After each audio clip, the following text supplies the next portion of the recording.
What's up everyone, how are you all? Today we are back with another blazing Naruto story. What if Naruto unlocked a dark power and betrayed Konoha? If you enjoy, then please like, share and do comments. And also check the description to original creator of this beautiful creation. Their screams fade out almost instantly as their strongest moves collide with one another, the immense amounts of chakra leaking from the collision forming a black sphere around the two. The last thing Naruto's mind registered is his Rasengan being overcome and something piecing into his chest before darkness overcame him. Moments later, on the edge of the flowing river, Sasuke stands over the unmoving body of Naruto. He gazes down at the blonde with a cold, emotionless look in his eyes as his forehead protector slowly clatters down to the ground, a horizontal scratch visible through the Konoha symbol. Slowly looking up as drops begin to fall, swiftly turning into a heavy downpour as a fitting conclusion to their battle. A sudden jolt shooting through his body as his right hand moves to tightly grip his heavily aching left shoulder while he clatters down onto his knees, coughing up a little bit of blood.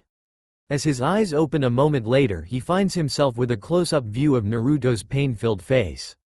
A sneer slowly spreads across his face as he reaches for his kunai holster.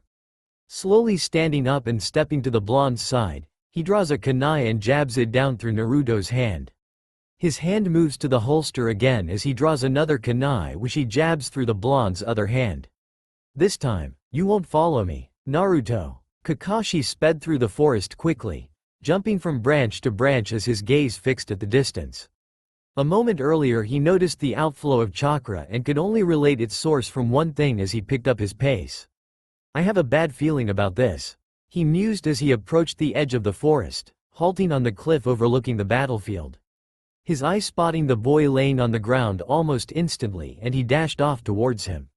His eye widening as even with his face covered almost entirely, one emotion was easily readable from his face: shock. Laying on the ground, in a pool of his own blood, was the unmoving body of Naruto. Kakashi kneeled down over the boy and inspected the large chest wound before pressing 2 fingers against his neck to check for a pulse. Pakun walked over and sniffed the forehead protector that lay on the ground. Sasuke's, he said as he tried to follow the scent in the air. We won't be able to follow his trail along in this heavy rain. Naruto's condition takes priority now, we must get him back to Konoha before it's too late. Kakashi said as he pulled the kunai out of Naruto's hands and tossed them aside before carefully picking the boy up in his arms. I'm sorry I didn't make it in time, Naruto, he said before dashing off back towards the village. Let's go, Pakun. The dog nodded as he followed after his summoner. Deep in the forest further ahead, Sasuke's stumbling, slowly halting as he turns slightly to look back over his shoulder. His eyes glaring while a scowl forms on his lips, his right hand tightly clenching onto his left shoulder. The words of his brother repeating in his head. The Mangekyo Sharingan, you too have the potential to unlock our bloodline's final and most powerful stage. The only requirement for it is that you kill the person you consider your closest friend. His eyes narrow slightly as he turns back again, stumbling on towards his destination. Sound and more so, Orochimaru. I will not do as you say. I will not follow the road you directed me into. I will obtain power in my own way. I will surpass you in my own way. He mused to himself. His stumbling reduces slightly, his determination stronger than ever as he approaches Orochimaru's base. Naruto's eyes slowly opened no further than tiny slits, his body aching all over, and he found it hard to draw breath. Kakashi-sensei. Where's Sasuke? He grunted out between his painful pants for air before darkness took him again as he fell back unconscious. Shortly after the blonde lost consciousness again, 3 medical nins approached Kakashi.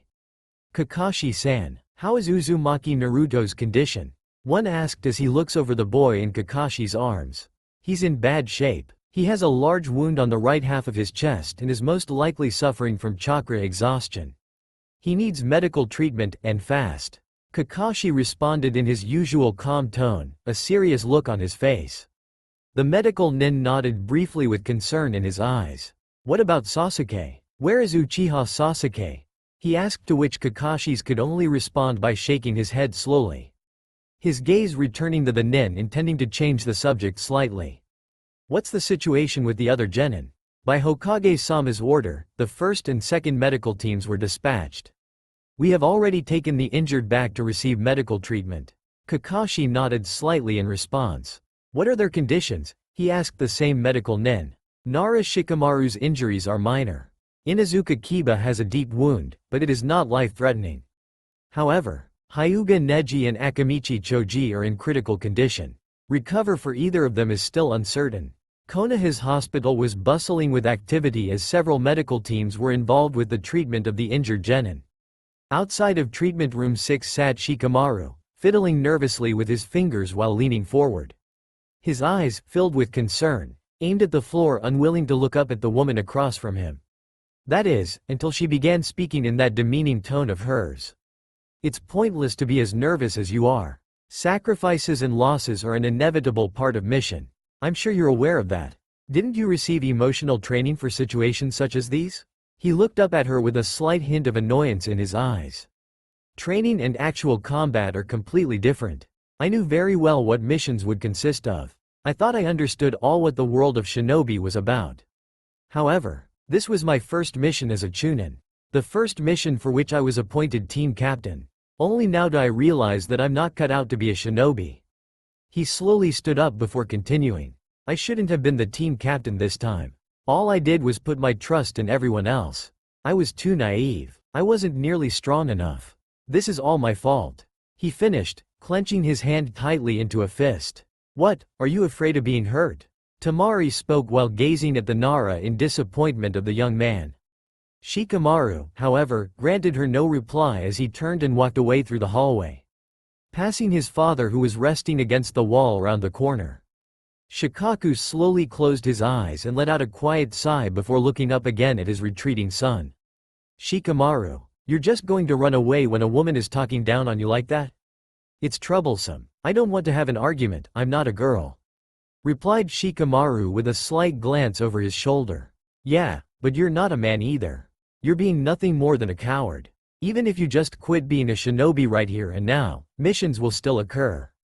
It will simply be someone else that carries them out. Your friends will just be assigned a new leader.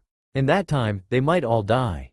But, if you are their captain, your friends might not end up that way. If you look at all of this as a learning experience and grow from it, maybe you'll be able to do better next time and carry your future missions out perfectly.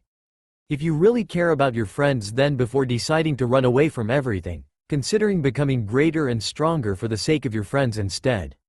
That's what it means to be a true friend, not by running away, you damn coward. Shikaku finished, still glaring lightly at his son as she relaxed back against the wall again. Just after Shikaku finished scolding his son, the red light above the doors to the treatment room switched off. The doors opened and Tsunade stood in the opening. She sighed softly before a smirk slowly spread across her lips. He's going to be all right now. I stopped the continuous cellular destructive effects of those pills with an antidote I created, she said as she walked over to the bench where Shikamaru sat just earlier. She sat down and crossed her legs, her hands resting on the bench as well as she leans over a little while looking over at Shikaku. I'll have to thank you, Shikaku. The medical manual of the Nara clan was extremely useful. I can only imagine how difficult it must have been to put it all together. Shikaku gave a brief nod at the Hokage. Thank you, he spoke with a small smile. Tsunade-sama, yelled Shizune as she ran down the hallway towards her mentor. Panting deeply once before standing at attention. Hyuga Neji, he's in a stable condition, she said in a rather upbeat tone. Shikamaru's clenched hands loosening slightly in his pant pockets as he sighed softly in release. Shizune's face in the meanwhile grew dark as she resumed her report. I've also received information that Hitaki Kakashi is approaching Konoha along with Uzumaki Naruto. Naruto appears to be severely injured and is in a highly critical state, she said with a worried look in her eyes. Tsunade's eyes widened at the news as she quickly shot up from her seat on the bench. Gather a full medical team and prepare treatment room 5 right away. Go Shizune, she yelled as she clenched her left fist tightly. Shizune gave a quick, hi, before dashing off into the hallway she came from. Tsunade turned to Shikamaru as she calmed herself a little. Shikamaru, it seems your first mission as Chunin ended up in a failure. Despite Naruto's condition, I am certain he will survive along with everyone else. That's the most important part.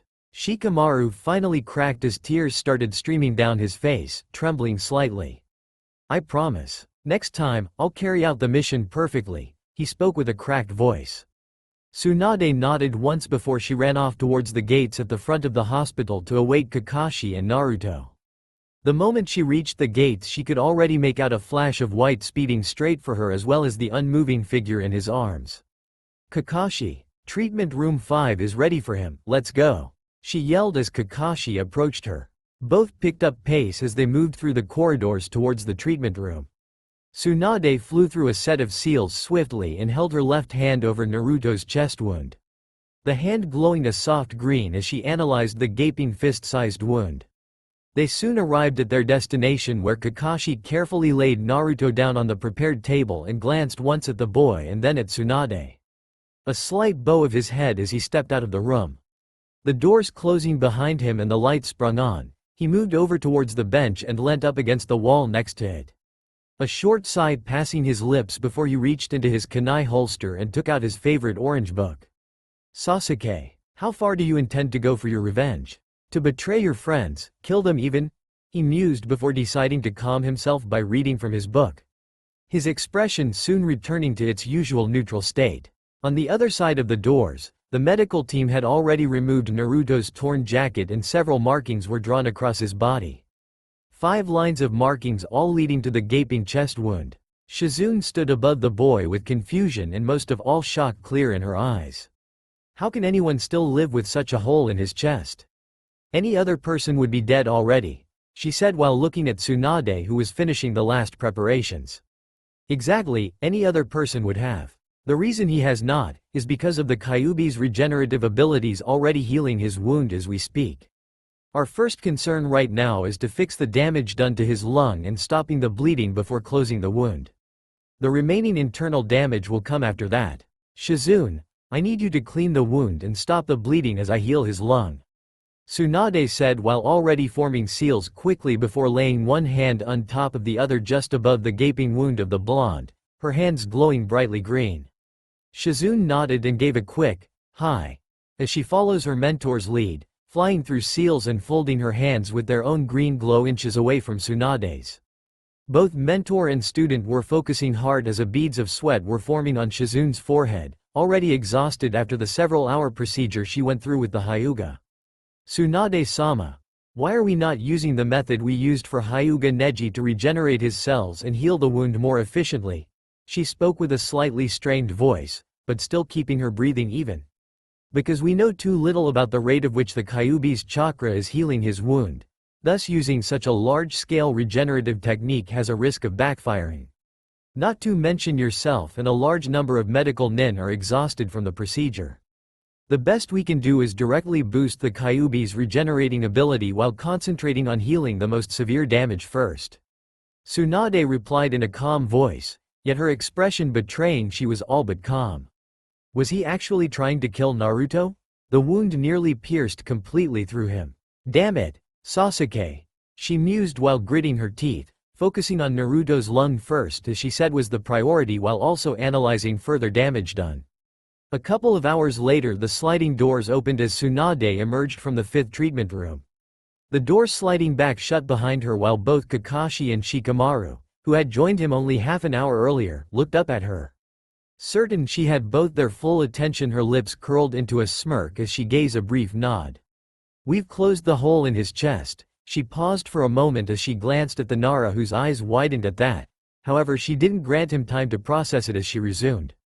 The internal damage in the right side of his chest will take time and a lot of rest to fully heal. He's out of life danger now after we healed the most severe internal injuries, however the mended parts are prone to tear just as easily if he doesn't rest. His head also seems to have taken a heavy blow, but other than a severe concussion there seems to be no further injuries other than scrapes and cuts. Tsunade crossed her arms while speaking to her audience. A light chuckle escaped her as she said, also, he'll be happy to know that despite the holes in his hands, he will still be able to eat his precious ramen. Shikamaru looked at the Hokage in disbelief at the extent of Naruto's injuries for a brief moment. He had already recovered to his trademark bored expression while waiting for the Hokage, and other than his brief surprise he gazed lazily at her. So, it seems this mission seemed to be doomed to fail from the start, wasn't it? He spoke in his usual dull tone, yet a hint of frustration was mixed into it. Why is that, Shikamaru? Asked Kakashi as he and Tsunade looked over at him. It's troublesome, but we were told to bring him back alive, with or without force. Setting out considering him a fellow leaf nen that went missing, none of us even thought about killing him. Considering Naruto's state, it seems that Sasuke however was more than ready to kill any of us if we tried to stop him. We would have had more chance at killing him than returning him alive. Kakashi nodded slowly in agreement. So it would seem. I can only imagine only jutsu that Sasuke knows that could have caused that large chest wound, Chidori. He finished with a sigh and a slight hint of shame, knowing full well he taught the Uchiha that move. We'll discuss our conclusions in my office later on. I expect a full report from both of you in 3 hours from now. Dismissed, the Hokage said. Naruto's is resting from the procedure and won't be allowed any visitors for today. The same goes for both Choji and Neji. You're free to visit the rest of your team to see how they're doing, however. She said with a gentle smile before turning around and walking back into the room while the other two left. What I would do for some sake right about now. She mused as the doors slid shut behind her again. 2 days later, groaning lightly, Naruto slowly opened his eyes a little before flinching them shut again while shooting his left hand up to his head, groaning in pain. My head. Where the hell, Sasuke? He yelled, interrupting his thoughts as she shot up in the hospital bed. Flinching in pain, yet this time the source more so seeming his chest, he crashed back against his pillow while blankly staring up at the white ceiling. Sasuke, why? He thought to himself while closing his eyes again as the fight with the Uchiha flashed through his mind. A completely lost look in his eyes as he thought about what Sasuke had said during their fight, and his cold emotionless demeanor while he said those words. Sasuke had referred to him as his closest friend, which only confused Naruto more. What meaning is there in killing your closest friend? He shook his hand against his pillow in denial. No, he wouldn't kill me, I'm still alive, aren't I? Continuing his inner discussion, he didn't notice the door to his room opening, only snapping out of his thoughts when he heard a familiar feminine voice. Naruto, you're awake, sounded the surprised Sakura with a smile, yet her eyes betraying her downcast mood. As she slowly walked over to the bed, Naruto's eyes widened slightly as he remembered his promise, his now failed promise, he made to Sakura. Before Sakura could say another word, Naruto averted his eyes from hers and spoke quietly. I'm sorry, Sakura, I failed to keep my promise, I couldn't bring him back. Upon hearing this, Sakura had to fight away her tears as she gazed down to the ground. Trying to keep a strong face, she looked up to the boy with a weary smile. Don't apologize, Naruto. Tsunade-sama told me in what state you came back to the village. I'm sure you did everything you could. She spoke softly, remembering the words of the Hokage clearly. Flashback, 2 days ago. You mean I can't see him yet? Sakura asked Tsunade as she sat on the bench. Tsunade stood next to her with a hand on her hip and the other on Sakura's shoulder. His body has been under a lot of stress, both from the injuries he sustained as getting the worst of his internal damage healed. He'll be moved to a room in the morning, but we're keeping him under close observation in the treatment room for now. Sakura nodded slowly, twiddling with her fingers nervously while biting her lower lip. What about Sasuke-kun? He didn't come back to the village, she asked quietly in a downcast voice. Tsunade frowned at the girl and lifted her hand from Sakura's shoulder, letting it slide down along her side. Naruto is in there, recovering from a severe mortal wound, and you're worried about Sasuke? Your Sasuke-kun is the one responsible for the state of your teammate, as he was trying to kill him. Sounded with a harsh tone to her voice, glaring down at the girl who looked up at her with wide eyes. What? That has to be a mistake. Sasuke-kun wouldn't. Chidori, said Tsunade, cutting the pinkhead off with a more calm voice this time. Kakashi confirmed it, that wound is unlikely caused by any other attack than Chidori. A fist-sized open wound by something that tore easily through his flesh. Several minor burns around the wound caused by the surging electricity as the attack didn't fully pierce through Naruto's chest. Sakura could only look down at her fingers while fighting her tears to no avail, sobbing quietly. Present, Naruto. Tsunade-sama told me that it was Sasuke-kun who did this. That's not true, is it? Please, tell her she's wrong. She cried out as she couldn't hold it in. The past 2 days she had done nothing but thinking about the Hokage's words, desperately trying to convince herself it's all a mistake. Yet seeing the boy covered in bandages all over, hearing him groan as he tried to speak, she was crestfallen by the clear evidence of Tsunade's words. Naruto's eyes widened slightly as he noticed the pain in Sakura's voice. Oh, of course he didn't try to kill me. Sasuke would never do that, right? He said weakly, trying to cheer the pinkette up. But also because he still truly wanted to believe that himself. He considered Sasuke as his brother. How could he just accept the possibility that he tried to kill Naruto? Even during such thoughts, Naruto already felt the answer ringing in his ears. I consider you my closest friend, that is exactly why killing you will have meaning for me. Those words kept haunting Naruto, that cold expression on Sasuke's face. He meant every word of it. He showed no intent on letting the blonde live throughout the entire fight. Sakura was watching the boy closely. She heard the crack in his voice, but in her denial that Sasuke did this she interpreted it as doubt rather than a lie. Why don't you say it like you actually believe that, Naruto? You know Sasuke-kun would never do that. He's our friend, our teammate. Sakura yelled, her watery eyes glaring down at Naruto, who looked at her with wide eyes. His lie had been seen through. Of course she figured it out. I can't lie to Sakura-chan, he thought as he decided to be honest with her. Sorry, Sakura-chan, it's true what Tsunade-ba-chan told you. Sasuke said duh. He flinched as he was interrupting by a firm slap across her face from a furious Sakura. How dare you even try and say that? Are you trying to make me like Sasuke-kun less so you have a chance, is that it? Fine, if you've lost faith in Sasuke-kun and intend to break off your promise of a lifetime, then I'll go get him back by myself. She spat at him before turning on her heel and stomping to the door without looking back at the boy that simply gazed at her. The door slammed harshly shut and he slowly turned his gaze to the ceiling. His chest ached, though more so on the left than the right at the moment. He never had any intention of breaking, or giving up on, his promise even if Sasuke wanted to kill him and possibly would try again next time they met, if there was going to be a next time. It suddenly dawned upon him. When had he made up his mind? When did he convince himself? Since the moment Sakura started on the topic he was adamant in his opinion. His eyes watered slightly at that realization. He really did want to kill me. Sasuke. Were his thoughts as the exhaustion of that confrontation took its toll as he slowly drifted to sleep, tears rolling down his cheeks.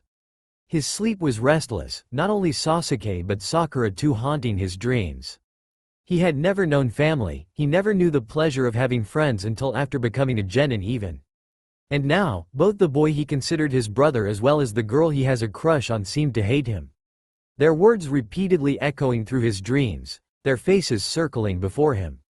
Sasuke's scowling face and his cold eyes blurring out into Sakura's angry face, her words repeating in a venomous tone while glaring daggers at him. What had he done so wrong for them to hate him so? Sakura he felt he could understand. He always went about yelling how it was his way of the ninja to never go back on his word, to never break a promise. And that's exactly what he did. He broke his promise by failing to bring Sasuke back with him to Konoha. But Sasuke, what did he do to Sasuke to be hated by him so? So much as to wanting to kill him even. He suddenly found himself at Konoha's main gate. In front of him, outside of the village, stood Sasuke with a hateful look in his eyes and a kunai in hand, ready to attack him at any time. Behind him stood the villagers, with Sakura in at the front all glaring down at him. That same glare he always received from the villagers wherever he went. Was that how it was going to be? Was he going to be all alone again? He hung his head low and looked at the ground, gritting his teeth and clamping his eyes shut tightly as she saw his shadow. It was not one of a 13-year-old boy. It was the shadow of a fox with 9 tails wavering in the wind. Demon, monster, sounded from the mob behind him, the words he would always ignore yet could never forget. There was one voice from the crowd that felt like it boomed louder than the rest, a familiar voice only filled with hatred. Liar, useless, good-for-nothing liar. It was the voice of Sakura, spitting venom like she had in his hospital room. Dobi, that's what you are.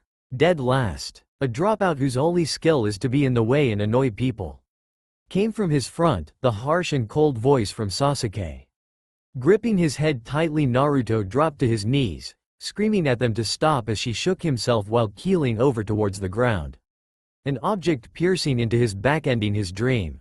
His eyes shot open and he gasped, finding Tsunade standing over him, who shook him a couple more times until she was certain he was fully awake now. He panted deeply, his upper body and face covered in a layer of sweat as he slowly pushed himself up a little. Looking at Tsunade, still speechless. "Bad dream, hum? You were thrashing like crazy when I came to check on you," she said as looked down at the boy with a slight look of concern in her eyes. Placing her hand over his chest, channeling her chakra through it in the form of a green light. "Good, you didn't damage anything with that thrashing of yours. God kid, even when sleeping you just know how to disobey my orders, huh?" She smirked at him. She sighed when no response came and sat herself down on the edge of his bed. She had expected him to be down over not bringing Sasuke back, but not so far down the pit into depression. "Care to tell me what happened? Or what that dream nightmare was about?" Naruto shook his head slowly, looking up at the elder blonde as she spoke in an uncharacteristic tone. "It's nothing, Ba-chan. It was just that, a dream. And the thrashing and looks of agony on your face was just a genjutsu playing tricks on my mind, huh?" "Okay, a really bad dream then." "Still a dream," came the muttered response from the boy. She flicked a finger over his forehead, but this time without fusing any chakra in that deadly finger of hers. He flinched a little before looking back at her frowning face as she slowly stood up. "As you wish. Well, you're doing just fine. I'll check up on you later when you've calmed down a bit so I can get a decent evaluation of your health," she said as she lightly grazed her hand over Naruto's head before turning towards the door. Before closing it behind her, she looks back at him. "Don't bottle it all up, Naruto. By the way you were thrashing, that was not just a dream. Bottling it up will do you no good," she said before closing the door and moved down the hallway. "He's taking this harder than suspected. Naruto, what the hell happened at the Valley of the End?" In the meanwhile, elsewhere in the Konoha hospital, the 3 genin from Team 10 were gathered in Akamichi Choji's room. The normally overweight boy who had lost a lot of weight as one of the effect his special soldier pills, one of the few positive effects according to a certain blonde kunoichi, was sitting up in his bed with his back against the backboard. He seemed to be doing fine as his somewhat cheerful manner had returned not long after he had woken up. Shikamaru was leaning back against the wall not far from the bed, arms crossed and one foot resting against the wall while he addressed his teammate and best friend. "So when did the doctors say you would be discharged, Choji?" "Well, the doctor said I should be discharged by tomorrow, but that I would still need to rest a lot. No heavy training for a week at least, preferably not at all.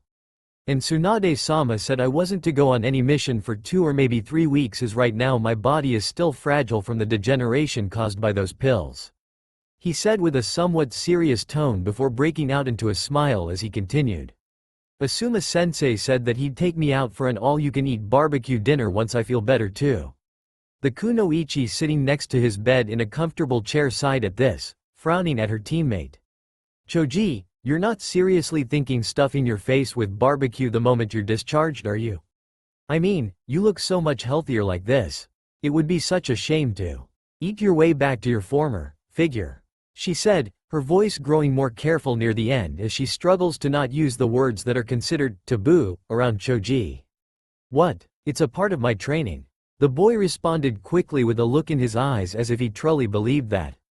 Shikamaru looked up at Ino with a bored expression on his face.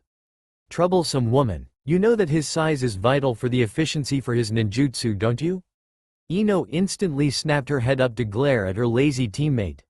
"What did you just call me?" she yelled at him with shaking her fist lightly. Shikamaru decided to just keep quiet and look the other way now, muttering something about troublesome women in his life. Choji just smiled at the antics of his friends before deciding to change the subject for the Nara's well-being. "Shikamaru, how are the others doing? Has Naruto woken up yet?" he asked curiously. Though surprisingly it was not Shikamaru that answered his question, but rather his blonde teammate. "For what I heard from the nurses, they're all doing fine. Even Neji, who, like you, was in a critical state. Kiba is being released today, though I heard Hinata mention Akamaru still needed a lot of time to recover. And about Naruto, we met Sakura in the lobby on our way here." She said he hadn't woken up yet, but he too should be fine with lots of rest. I wonder how he'll be once he wakes up, though, she said calmly, stating the facts she had heard from around the hospital. All three went silent at this for a moment, wondering how it would feel if one of them did what Sasuke did. HMPF, he'll likely be up and yelling he'll become Hokage in no time and acting like the hyperactive idiot we know. Ino looked up at Shikamaru and didn't seem convinced by his words but chose not to speak. Choji, however, did. Do you think he'll go after Sasuke again even after what happened? Probably, he's too stubborn to give up like that. But I have my doubts about his odds for success about this. That troublesome Uchiha clearly had no intent on returning to the village. Shikamaru said in a slightly aggravated tone. His respect for Sasuke diminished greatly as in his eyes he was well on his way to being a traitor to Konoha. Ino nodded slowly, seeming to ponder something. I still can't believe Sasuke would just leave the village like that, practically betraying all his friends and even his own team. I thought they'd become good friends since their team formed. This earned a look from both boys as they noticed Ino didn't call him Sasuke-kun anymore. Shikamaru just let it be, thinking it to be too troublesome. Choji looked at Ino curiously, but decided to join his best friend in simply not mentioning it. After another moment of silence, Shikamaru eventually broke it. We should get going. Visiting hours are almost over and Asuma-sensei told us he wanted to meet with us for some training, he said as he pushed himself off the wall and tucked his hands down his pockets.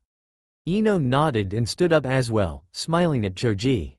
Take care, Choji. We'll be back tomorrow to pick you up when you're getting discharged, she said. The boy simply smiled and nodded. You better make reservations for barbecue though, it's been too long already, he said, earning a sigh from Ino and a slight nod from Shikamaru.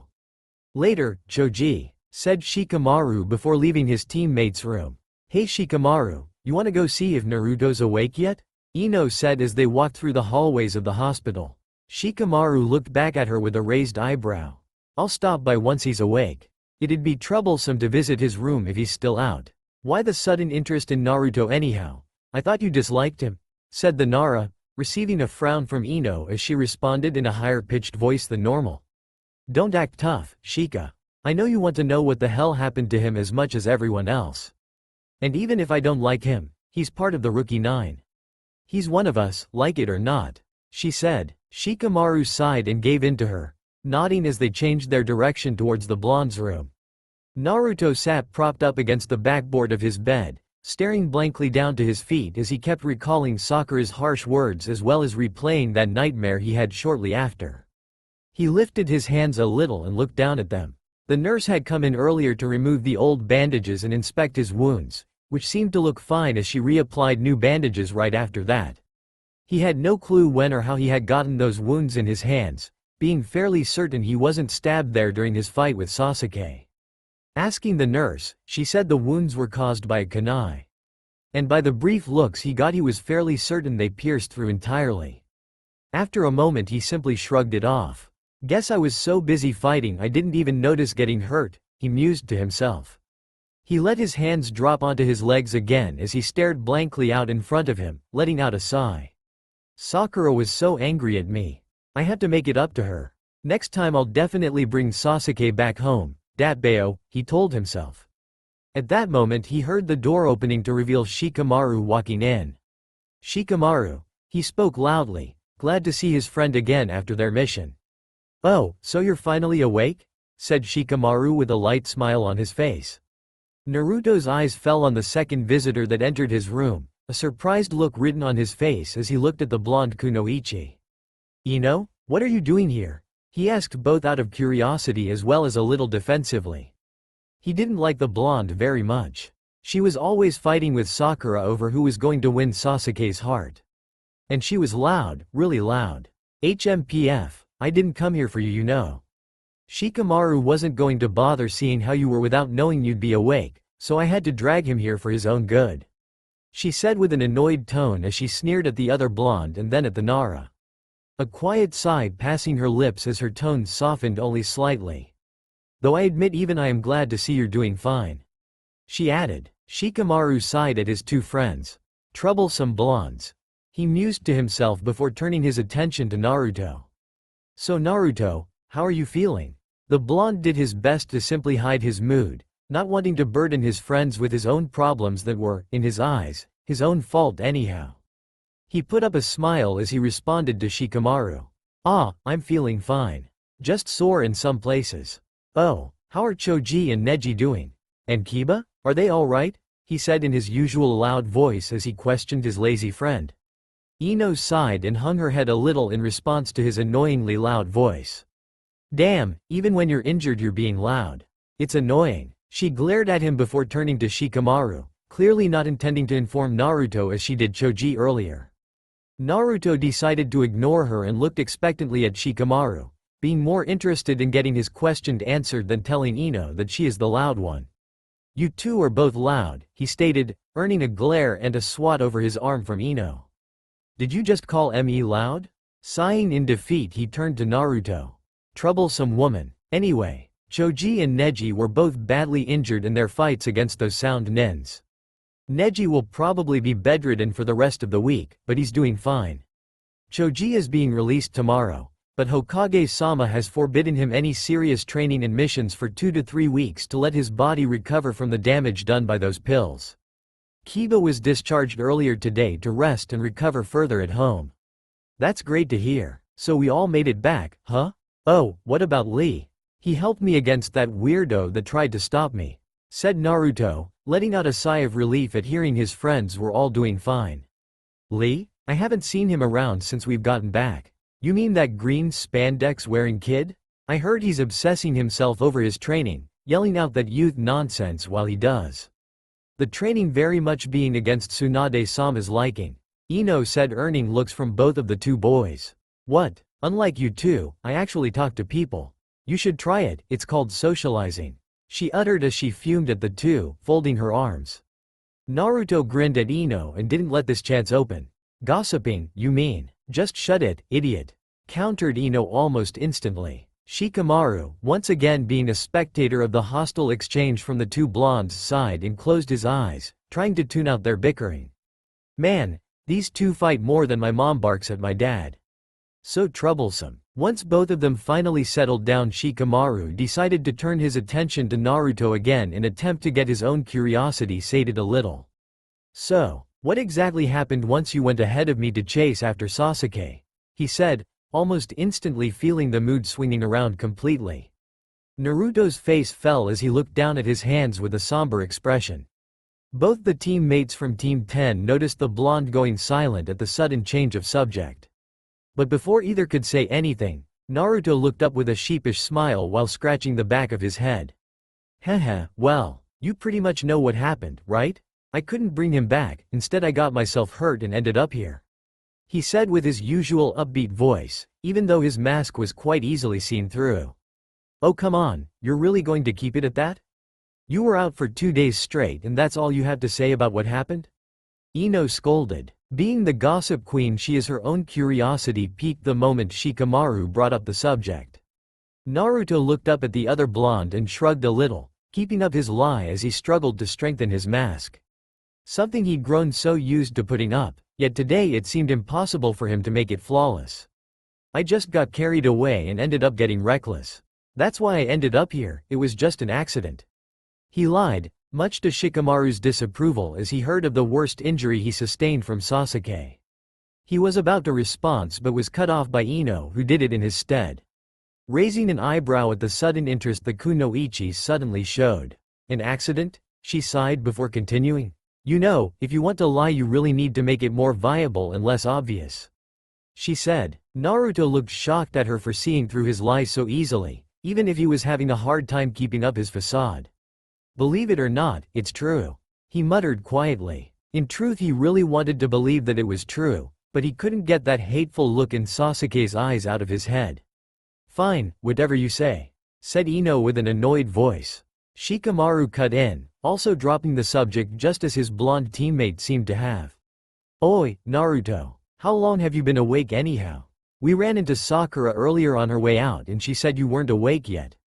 This caused Naruto's mask to crack. He sighed and looked down again in defeat, clenching his aching hands into fists as he pondered on what to say. Sakura-chan was here earlier? She must have just missed me waking up then, huh? He spoke quietly, not even looking up. Ino, who had opted to use the chair rather than keep on her feet for much longer, frowned slightly at the sulking blonde. "Naruto?" she said softly. Suddenly she realized something and continued. "Worried what Sakura will say. She'll probably be sad Sasuke didn't come back with you, but relieved you're alright at least. Besides, aren't you too much of a stubborn idiot to label that ridiculous promise of yours a failure after just one failed attempt caused by some accident?" she said in a surprisingly kind tone, one Naruto never heard from her before. Not directed at him, anyway. He smiled slightly at her attempt to cheer him up and for her misinterpreting of the case, giving him a way out for now. He smiled half-heartedly at her and nodded slightly. Hee, I guess you're right. I must have been worried for nothing, huh? Thanks Ino. Shikamaru had quietly watched the blondes discussing the matter from his spot against the wall. He too thought Naruto was just worried about how Sakura was going to react about him not bring back Sasuke. But after inspecting his face closely as he spoke he noticed the sullen look in his eyes not changing at all as well as his nervously twitching fingers. He started pondering if facing Sakura was really what was bothering him so much right now. Damn it, Naruto. What on earth happened between you and Sasuke? Even after failing the genin exams for the third time you weren't this depressed, he thought to himself. A sigh passed his lips as he continued his private chat with himself. Well, it's quite clear he's not planning to say anything. It's troublesome, but I guess he needs some time to be alone. Oi Ino, we should get going. Asuma-sensei is waiting for us and we're already late. That way the knucklehead can get some rest, rather than being subjected to your third degree. He muttered in a bored tone, earning the usual glare from Ino for criticizing her. It's not a third degree, Shika. I'm just curious. But I guess you're right, we should get going. She then turned back to Naruto and continued. When I see forehead, I'll tell her you're awake and doing fine. I'm sure she'll be happy to hear that. She finished as she got up from her chair and followed Shikamaru who was already standing at the door, knob in his hand. Take it easy, Naruto. We'll talk later, he said, hinting to Naruto he wasn't letting up on getting to know more about what happened on their mission just yet. He then turned and left the room, waiting for Ino on the other side of the still open door. Ino grinned at Naruto briefly. See you, guys. Try to not let the training be too troublesome, Shikamaru. Naruto said with a wide grin as he waved his friends off. Oh and Ino, thanks for bothering to cheer me up. Didn't know you cared, he added with an even wider and mischievous grin. He truly was grateful for Ino's attempt to cheer him up. It actually worked even though the blonde was completely wrong about the whole situation. Ino snorted at this and walked off after muttering, whatever, you idiot. From the hallway, Shikamaru closed the door with a last nod at Naruto before joining Ino towards the exit of the hospital. Care? Did she? No, of course not. She wouldn't care for such a numbskull and annoying loudmouth like Naruto. She just didn't like to see the normally overly energetic blonde so deep down in the slumps like he had been when they got to his room. Even I had to admit I hated seeing him like that. Such a deep depression is so out of character for him, it's just not right to not try cheering him up. But calling that caring is going a bit far, he's still as annoying and loud as ever. She told herself as she walked down the corridor until she was snapped out of her thought by her teammate. So, what do you think? Did he really tell us everything? Shikamaru asked in a serious tone. His hands tucked into his pockets as they both exited the building. Ino shook her head lightly. No, he's definitely holding back on us about what happened on your mission. I still can't fathom how wild that mission must have been, she said calmly. She was both glad and sad about being left out of this mission. She may not have been of much help, no matter how painful that was to admit even to just herself, but she could at least be more of a help now if she'd been there. Shikamaru and Choji might not have been so depressed as Naruto was, but they weren't much more open about this mission than the blonde either. I'll ask Sakura if she can get anything out of him when she visits him, she said. Anyhow, let's get going before Asuma-sensei runs out of cigarettes to smoke while waiting for us, she added with a smirk. She hated the habit, but couldn't help but enjoy mocking her sensei for it. Shikamaru nodded and kept to his own thoughts, silently agreeing about Ino's opinion of their sensei's troublesome habit. Back in his room Naruto was leaning back down on his pillow, smiling slightly. Ino's attempt really did make him feel better, He even dared hoping again that Sakura was indeed just sad and reacted that way because of it. After all, she often used him to vent her anger and frustration, so why not for this as well? He had also seen the blonde Kunoichi in a different light during her visit. Even though she was still as much of an annoying loudmouth as he thought she was, she did show a side he never expected from her. She was actually nice while trying to cheer him up, if you blank out the occasional idiot and loudmouth, anyhow. I'll never admit she was right to her face though, he mused. Knowing he'd never hear the end of it if he admitted to the girl that she was right about Sakura. No matter how much he was hoping that, in fact, she was just that. On her way home from Team 10's little training session, Ino slumped slowly through the streets of Konoha. She sighed softly as several muscles ached even while walking at this pace. Training, HMPF, what a joke. He just wanted us to run 25 laps around the training ground, do 50 push-ups and then another 50 sit-ups. Who would have guessed Asuma-sensei could be such a slave driver? She thought to herself. Could it be because of that mission Choji and Shika were on? Choji did almost die after all. Maybe sensei's more worried about what happened than he let on. She continued her reasoning before stopping in her tracks and folding her arms, sneering lightly at nothing in particular. Still doesn't justify that kind of torturous training. He should know better. I'm far too delicate for that kind of physical training. She spoke up in her usual loud voice before beginning to move on again. Still fuming over her sore muscles, she tried to adjust her pace a little to strain her muscles as little as possible. After rounding the next corner, she saw a tuft of pink in the distance. Sakura? Well, of course it would be Sakura. Who else apart from her mother would have that color of hair? She increased her pace as she ran up to her best friend, rival. Forehead.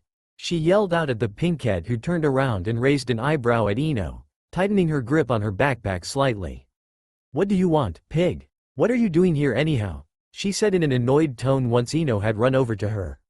Comet, forehead. I happen to live around here and was heading home. What are you doing here however? I know for a fact you live on nearly the other side of the village. And what's with the backpack? Ino asked, remaining surprisingly calm even with her friend's annoying attitude towards. Narrowed her eyes at Ino's third degree, being well aware of the gossip queen's insistence to know everything about everyone. Can't a girl have a late night walk through the streets or something? I was just getting replenished my supplies, hence the backpack. I just decided to take a long detour on my way home. Even for a detour you're going the wrong way, forehead. You're only walking farther away from your home in the direction you were walking. Sakura sighed and let her frustration show quite clearly to her friend. Well, I didn't say I was actually done with collecting everything from my list, or did I, Ino pig? So just cut it with the third degree already. It's annoying normally, but even more so this late at night. It was Ino's turn to sigh this time. She was simply too tired from Asuma's torture, which he called training, to continue this argument with the stubborn pinkhead. Fine, whatever you say, forehead. Ino was about to turn and leave until she remembered something. Oh, Sakura, have you heard about Naruto yet? He woke up earlier this afternoon, you probably just missed him. He did? Oh, well that's good. Sakura said in a deadpan voice. It seemed no one had caught wind of what happened between her and her teammate earlier, and she was planning to keep it that way. Which was going to be difficult with that queen of the gossip in her face. Wait, Ino hates Naruto, so I'm sure she'll just let it be. She mused with a slight nod to herself. Wow, forehead, don't be too happy about it or anything. I just thought I'd tell you. I'm sure he'd cheer up a bit if you paid him a visit while he's not out cold. Ino said, narrowing her eyes a little at her friend. The sudden lack of interest for Naruto caught her attention. Even though she knew Sakura disliked the idiot as much as she did, Sakura is too much of a soft to not care about the well-being of people around her. Sakura started to get a little nervous. She did not want to see Naruto, but she damned as hell didn't want Ino to know what occurred earlier this day. And what was up with Ino anyhow? When did she start giving a damn about that stupid idiot? As much as she wanted to know, she figured it best to not confront Ino about it or this discussion would never end. I'd best just leave before she figures anything out. She turned to leave as she waved goodbye to Ino. I'll go pay him a visit tomorrow or something then, I guess. She said, the lack of interest obvious to her blonde friend who wasn't content on leaving at that just yet. Sakura. You're not angry at him for the fact Sasuke didn't come back, are you? Sakura stopped dead in her tracks at Ino's question, biting her lower lip nervously. She clenched her fist what was out of Ino's sight before turning back to the blonde slightly. "And no, of course not. I'm just rather tired, that's all. I'll just go see him tomorrow then," she said reluctantly. "Now if you don't mind, I'd like to get going and go home." "See you later, pig," she finished before turning around again to walk off. "Sure forehead, see you later," was Ino's response, watching Sakura leave for a moment before turning on her heel herself to finally go home and to her comfortable bed. What was up with Forehead not wanting to see Naruto? Maybe she really is blaming him after all. "I'll go see if she went to visit him tomorrow while Choji is getting discharged," she thought to herself. After all, blondes have to look out for one another from time to time. At least that was Ino's reasoning for going out of her way for that annoying idiot. The next day Ino was on her way to the hospital. Choji was getting discharged this afternoon and Asuma promised to take his team for barbecue on his costs. Or well, he promised Choji. While Ino was happy Choji had recovered enough to be out of this depressing place, she did not look forward to another one of his eating frenzies. Even if his body fat is put to use for his jutsus, it felt like such a waste to her that he would forsake his slender figure for it. She knew Asuma agreed with her on this, but he had already resigned himself to the fact that the genin was not going to change. She greeted the receptionist as she passed through the lobby and went straight towards Choji's room. Her conversation with Sakura the night before bothered her still. She had a feeling her pinkette friend was by no means intending to see how Naruto was doing. She didn't seem to care much for it even. Something happened between those two, she was sure of it. And there was no possible way she was going to remain clueless about what it was exactly. She soon found herself in front of Choji's room and opened the door to walk in. Her friend was already fully dressed in his usual attire, sitting on his bed seemingly waiting for something. Or someone. Shikamaru, as usual, was leaning back against the wall next to the bed with his arms crossed, head hung low and his eyes closed. On the end of the bed stood Asuma with a content look on his face and something between his lips that made Ino's eyes narrow and twitch slightly in annoyance of her sensei. "Asuma-sensei, why do you have that disgusting thing between your lips? This is a hospital, you shouldn't smoke in here," she yelled out before even greeting her friends. Asuma simply rubbed the back of his head while looking away from his short-fused student. "It's not even lit, Ino." "HMPF. Even so," Ino said, resulting in a slight sigh from Asuma and also from Shikamaru. "Troublesome woman, you're being noisy," he spoke while looking up with a dull expression on his face. Asuma was just quick enough to catch Ino by her arms to stop her from charging the Nara. "What did you say, you lazy idiot?" she screamed while Choji just laughed cheerfully at his team's antics. Once Ino calmed down again, she focused her attention to her teammate. "So Choji, what are you gonna do once you get out of this place? And why were you three waiting anyways?" Choji smiled widely as he knew exactly what he was going to do first thing he got out. "To eat barbecue, of course. Asuma-sensei's treat," he uttered loudly. "And we're waiting cause that troublesome doctor is taking ages getting Choji's discharge papers so he can leave." Shikamaru added in a much more calm tone than his best friend used. Just as Shikamaru had said that the door opened and the doctor walked into the room with the discharged papers ready to be signed. "I'm sorry for the wait, I was held up a little. I hope the waiting hasn't been too troublesome," she said with a knowing smirk on her lips. Ino giggled as she watched Shikamaru sighing and removing him from the conversation with the woman completely. "Only for one of us, I assure you." The doctor chuckled lightly to the blonde's response before she handed Choji the papers and pointed at 2 lines with a pen before handing it to the boy. "Akamichi-san, please sign there and there. Then you're free to go, just be careful not to put too much strain on your body yet." Once they had all left the room on their way to the exit of the building or, in Choji's words, on their way to the barbecue restaurant. Once they were in the lobby, Ino walked past the exit towards another wing of the hospital as she stopped and turned around. "Hey, I'm gonna go see if Sakura went to visit Naruto yet. I ran into her last night and she said she would," she said to the other 3 in a calm tone. Shikamaru scowled slightly at her plans. "You're going to go and gloat about being right to him, aren't you?" "Actually, I was planning on making him tell me I was right. More fun hearing it from others, even more from a stubborn idiot." She grinned widely as she waved the boys and her sensei off. "I'll meet you in at the restaurant in a bit," she spoke calmly as she walked off. She could hear Choji loudly agreeing with her plan to join them at the restaurant later, meaning he wouldn't have to wait. She did not, however, hear her other teammates muttered, "Troublesome woman," as she left.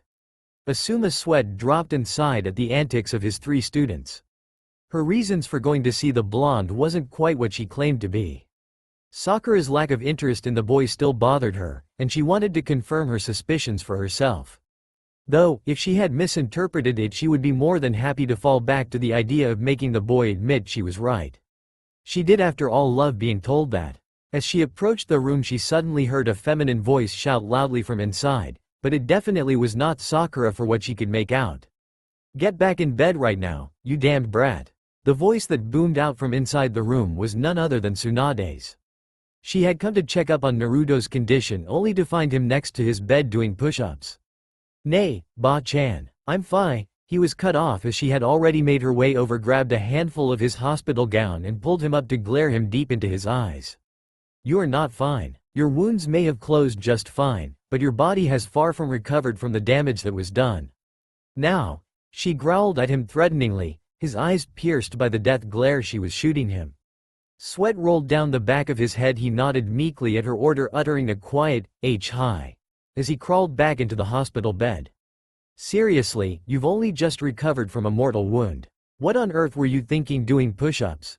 she said as she put her hands on her hips, not keeping her eyes off of the boy.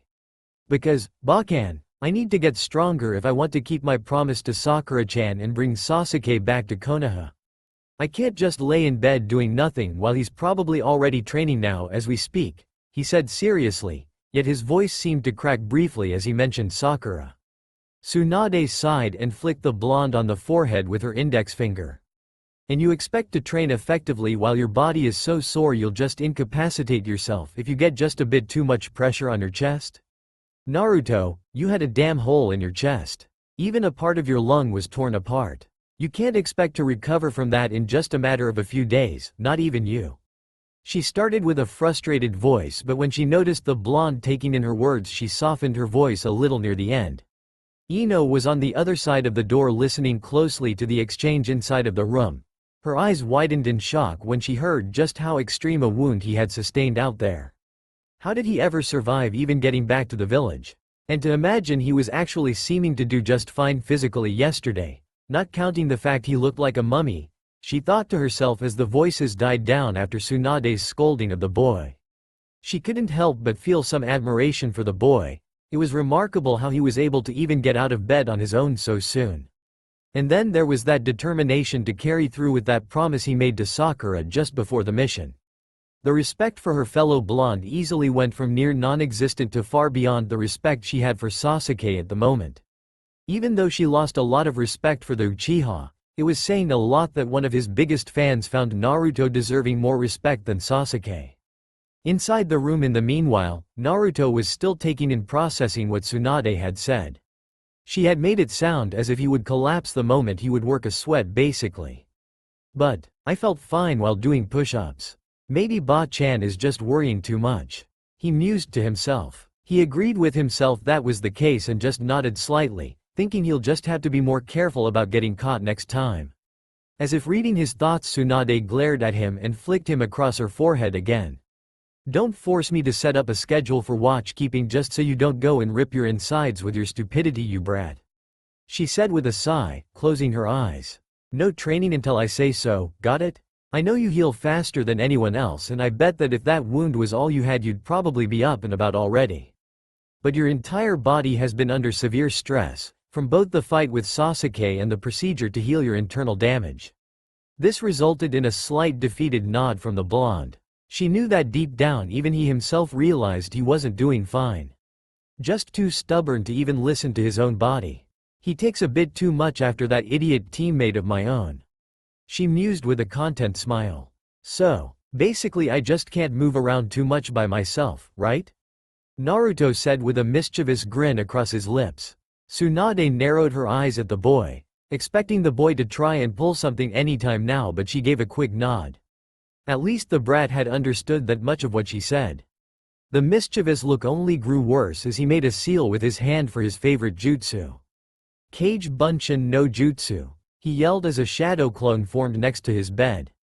This alone popped a vein on Tsunade's forehead, clenching her right hand in a fist as he completely ignored what she told him after all.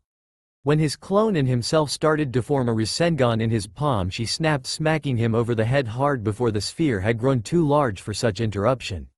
The clone quickly jumped back, shivering in fear at the angry woman. "Damn it, kid, did you even at all listen to what I said? I said no training," she growled loudly at him, her fist ready to deal out a second punch should he fail to choose his words well. "Ba-chan, that hurt," he whined as he rubbed his head where her fist had connected hard. "And I'm still gonna train," he said with a wide, taunting grin.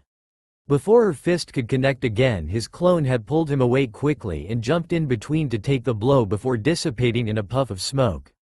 She gritted her teeth at the swift use of his clone as she glared daggers at the infuriating blonde.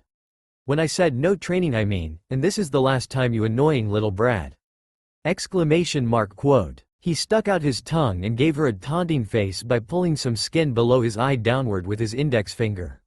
"Like I'd let you stop me, you old hag." Ino's eyes went wide again as he heard Naruto signing his death warrant right then and there. Tsunade's voice boomed from out the room again loudly. "What did you just call me, brat?"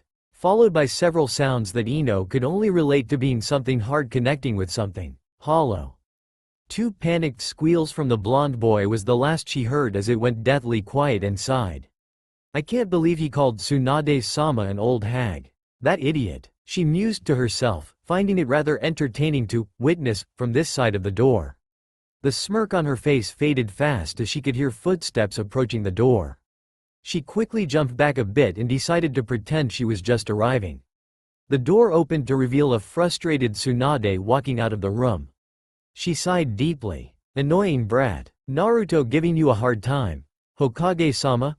uttered Ino while fighting back the urge to laugh at the whole ordeal. Tsunade narrowed her eyes at the younger blonde and put one hand on her hip, the other resting along her body. "Were you eavesdropping on our conversation, Ino?"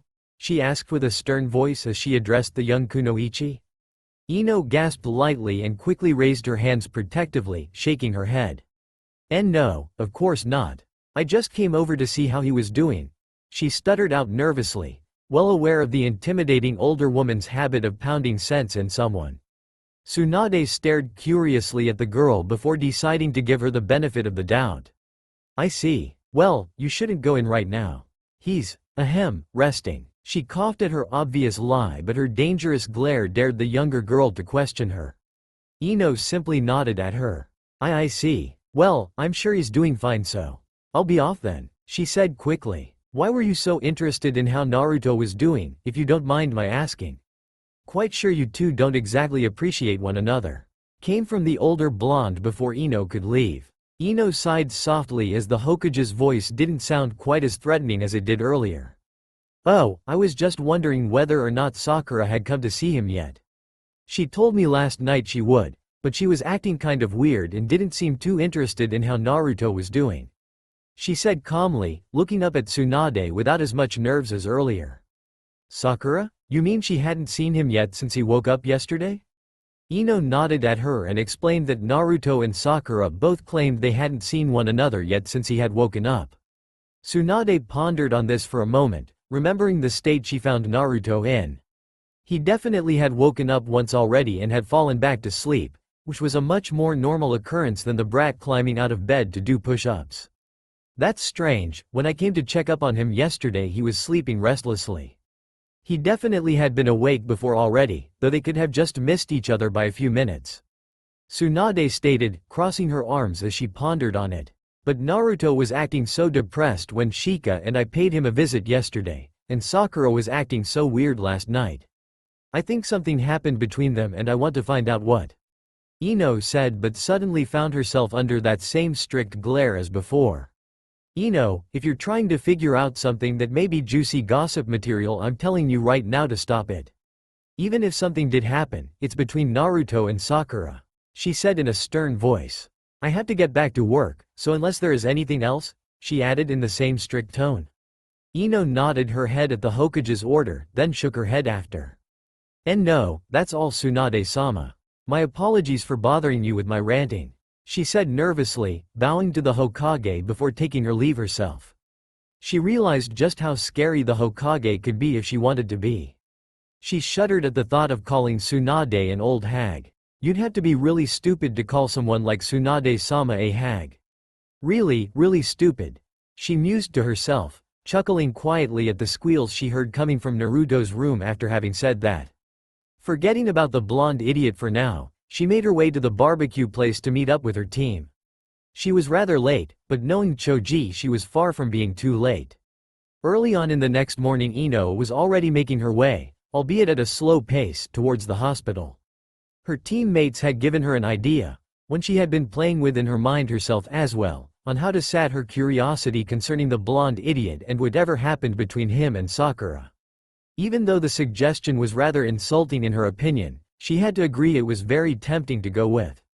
Choji was the one that eventually told her to just get it over with and do as he thought was on her mind already. Her family's abilities to wander one's mind. It was rare for Choji to be so blunt about something. She had wondered if it had to do with her calling Naruto an idiot the entire time, knowing her teammates and the blonde were friends with one another. Or if it was that her endless ranting on the subject had gotten him curious about it himself. She had argued half-heartedly with both of them on their ways home, while internally debating with herself whether or not to do it. During the evening she had decided to go with it. After all, it involved her best friend, and if it was something bad she wanted to make sure Sakura was going to be alright. Sakura had mentioned before that the blonde was far from a morning person. In fact, she remembered clearly how Sakura had complained how the idiot would have to be dragged out of bed for a mission past noon. With this in mind, Ino decided to go early in the morning so she could carry out her plan without getting caught by the blonde. Not to mention that going through his memories would be much easier if he was unconscious. Once at the hospital she snuck herself past the receptionist, knowing full well that visitors weren't allowed yet for several hours still. After stalking her way over to Naruto's room she entered and carefully closed the door behind her.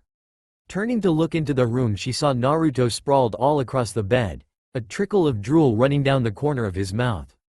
If it weren't for the drooling, he'd almost pass for cute. She mused to herself as she stared at the blonde for a moment, shaking herself from those thoughts quickly with a shudder. This was Naruto, the loudest and most annoying idiot of Konoha. He was definitely not cute. Sitting down in the chair next to his bed she took a few breaths, nerves finally getting to her. She was, after all, about to go against her clan's rules concerning the uses of their mind-walking jutsus. This was a private matter, and thus sneaking a peek into the boy's mind was strictly prohibited. After composing herself for a moment she shook herself from her last half-hearted doubts as she formed her hands in a seal in the form of a window. Shintenshin no Jutsu. Ino's body fell limp into the chair she sat there. As she opened her eyes again she found herself in Naruto's mind. While she hadn't transferred her mind often to someone else, she had figured the mind of people generally looked very much the same. A corridor of sorts with certain points leading to a certain memory or bundle of memories. That didn't seem to be the case for Naruto's mind, however. A chilling shiver shot down her back as she took in the surroundings of what seemed to be a sewer. The walls were a dark somber color, and the surface was covered in ankle-deep water.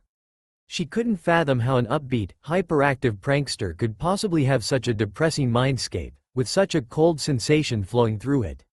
Taking a few moments to shake off the uncomfortable feeling she got from the unexpected state of the boy's mind, she eventually set out to explore it. After moving through the disheartening mindscape she came across a small inlet in the wall to her left. She could barely take a full step into it as she was blocked by a wall with a small square window in it. She places her hands against the wall and looked out through the window. She closed her eyes briefly in concentration, and as she reopened them she found herself in the middle of Konoha. "Get the hell out of my store, monster." She turned to the voice and saw how a small blonde boy with whisker marks across his cheeks was thrown out of a clothes store, followed by the furious-looking owner. "I don't serve the likes of you, now get lost," came from the man as he glared down at the boy. The man's yelling soon had drawn a lot of attention as a crowd had gathered around the boy. Nearly every single person in the crowd frowning as they saw the cause of the disturbance, their frowns soon turning into hateful glares. Murmurs of "monster" and "demon scum" passing through the crowds. "Why won't you sell me any clothes?" said the small boy Ino had instantly recognized as Naruto. He stood up and turned to the crowds that kept glaring menacingly at him. "What have I ever done to any of you?" he yelled again before turning on his heel and running away. The crowd dispersing as he passed through them, his eyes closed so he could avoid all those cruel glares aimed at him. Ino had been witnessing the whole ordeal completely dumbstruck, needing several moments to process what she just saw. She had to shiver at all of the cold glares the people sent at the boy. What was that all about? Demon? Monster? Why were they calling Naruto such things? She found herself back in the sewer-like mindscape again as she was still thinking of what she had seen. Naruto couldn't have been older than 6, maybe 7 at the most. Why was he being treated like that? Sure, he was an annoying prankster, but she thought that was going a little far. To even throw him out of the store like that. She shook it off for now, thinking it was only a one-time event, and she moved on. I still have a ways to go to find the right memories. But really, what the hell was with those hateful looks of everyone? She pondered while moving further ahead, soon finding herself at another indent in the wall on her right and a bigger pathway to her left, in which she could spot several similar windows as the one from earlier and the one she could see to her right. She set out, going past all the windows she came across. Most memories weren't anything worth of remembrance to Ino, bar the ones that were similar in certain ways to the first memory of Naruto she saw. She noticed there were 2 surprising consistencies amongst his memories. One being the cold, hateful glares he seemed to be getting almost the entire time from almost every villager and even the majority of Leaf Shinobi. The other was what disturbed her even more than the hate of the village towards him. In each and every memory, bar a few where he was eating at Ichiraku's or the occasional moment where the Sandaime Hokage was talking to him, he was alone. Completely alone. She knew he had no parents, as it wasn't anything close to a secret on the academy. But apart from the old man Tucci, his daughter Ayame and the Sandaime Naruto spent his entire childhood all alone. She would see in memories from later on in his life that as he joined the academy he had one more person around him from time to time. It was their teacher Iruka, the only teacher that treated Naruto as an equal to the other students. Moving on to the next window to Naruto's memories, she had already figured these were all from his early childhood, his more recent memories likely to be further back into the eerie mindscape. She decided this was the last one she would look into, feeling bad enough by all the things she had to witness in the blonde's memories. As she opened her eyes, she gasped in shock at the sight before her. The blonde boy was being pummeled by 2 older men and a 15-year-old boy. Naruto was cringing on the ground, kicks sent at him as well as the occasional broomstick swing at him. Ino couldn't believe what she was seeing. This was going many times farther than those silent glares always sent at him. She watched in horror as the 3 villagers left the beaten boy laying in the dirt and walked away. Several threats and the regular insults of "demon" shouted back at him. Only a few moments after the 3 had left him, the boy slowly struggled to push himself back to his feet. Wincing and groaning in agony all the way up, Ino was seething from her spot as a mere spectator to this horribly event. Incredible. Even after such a beating he still pulls himself to his feet. Ino thought to herself. Her anger briefly lifted in nothing but respect as well as concern for her blonde classmate. Watching as the boy left the scene, muttering something about how things would be different when he became Hokage in the future. A smile crept across her face, recognizing those words instantly from the Naruto of the present. Always yelling that he'd become Hokage no matter what. His determination was beyond admirable, she thought. After finding herself back in the sewer, she began to set off again, ignoring the windows she came across as she moves further to the back. Hoping to find his more recent memories there. She couldn't stop thinking about all the things she had seen so far, how much verbal and physical abuse Naruto had been put through for no apparent reason at all. Leaving her train of thoughts, she began feeling guilty for the way she had treated her fellow blonde in the past. She had been no better than the adults. In fact, only a small handful of their class treated him normally apart from mocking his poor skills as a ninja. Maybe I should be a little nicer to Naruto once in a while. When he's not acting like an annoying, loud idiot, that is. She mused to herself with a slight nod. It wasn't long before she found herself at the end of the tunnel, walking into a rather large oval-shaped area of the sewer. Several windows seen along the walls, shaped slightly different from the previous ones. This must be where his more recent memories are, I hope. I've had quite enough of this place. Ino walked up to a randomly window and placed her hands against the wall. A bad feeling washed over her as she closed her eyes. Not sure if she wanted to find out what happened during the Sasuke retrieval mission or what happened after that. She had never seen the boy as depressed as he was 2 days ago, while he had so much reason to be down in the slumps. Whatever happened must have been even worse for him than his childhood, and Ino wasn't certain she wanted to see it anymore. It seemed she had chosen the one window she had started this mental invasion for. She opened her eyes to the sterile white room of Naruto's hospital room. The blonde's eyes opened and after a short 10 seconds he shot up screaming, "Sasuke," before wincing and crashing back into the bed in pain. Ino facepalmed at his antics. Even when just waking up from being mortally wounded he was hyperactive to start off with. "Naruto? You're awake," sounded from the pinkette standing in the door opening, who slowly stepped inside and closed the door behind her. "I knew it. They were hiding something," yelled Ino in her mind, crossing her arms as she let the scene play out before her. The conversation between her best friend and Naruto picked up slowly, with obviously Sasuke as the subject. She blinked in surprise as Sakura suddenly slapped him harshly across the face mid-sentence and started yelling at him with a venomous tone. Ino's eyes narrowed as she listened to what Sakura was spewing at the blonde before leaving his room with a loud slam of the door. Her gaze switched back to Naruto, who lay in his bed completely destroyed emotionally. She watched as tears formed in his eyes and dripping down his cheeks before she closed her eyes and cut the memory off from here, returning herself to the eerie sewer. Again Ino had to take several moments to compose herself from yet another bad memory from the blonde. Now she knew what happened between the teammates that caused both of them to act so strange. A scowl formed on Ino's face at Sakura's words, and the sheer hostility she showed to Naruto. What the hell was Forehead thinking? Ino let out a frustrated sigh as she moved over to the nearest window. Can she really not see the error in Sasuke's ways? Is she that blind? Hey, and I thought Naruto was a hopeless idiot. She continued her musings. As she stood before the next window she let out a deep sigh. The fight, if it could be called as much, between Naruto and Sakura revolved completely around Sasuke. Naruto had actually seemed somewhat adamant in his opinion that Sasuke was fully intending to kill him. This sparkled her curiosity sky high once again, even though she was feeling weary of all she had seen thus far. This, however, was the last piece to a puzzle which quite a number of people would like to see solved whether they would admit it or not. With a last sigh she closed her eyes in concentration for the last time.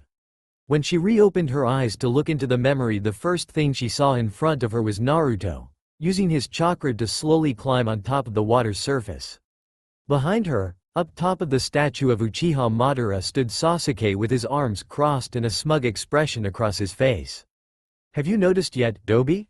I'm not even using my Sharingan, you're not worth it because you are weak." Ino flinched at the raven-haired boy's words. Was Sasuke always this harsh and arrogant? If so, why had she never noticed before? It was then that Ino noticed something off about the blonde.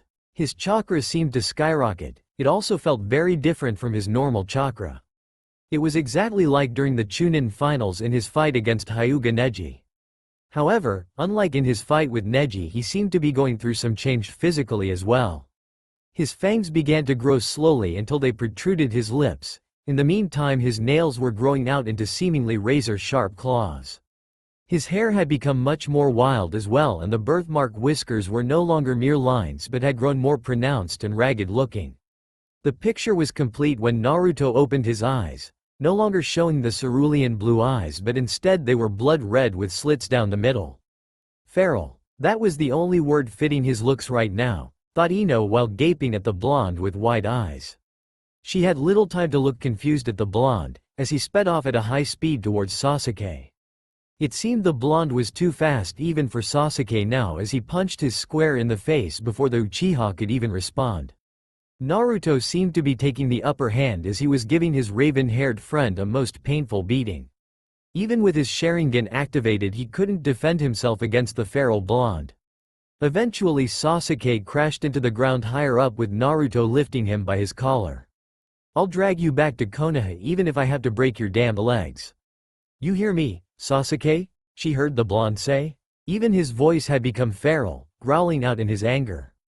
It was then that Sasuke seemed to snap, kicking Naruto off of him while yelling several things at him in a harsh, cold tone dripping with hatred.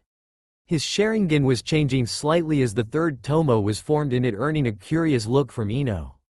The results of the seemingly small change was instantly noticeable in their fight.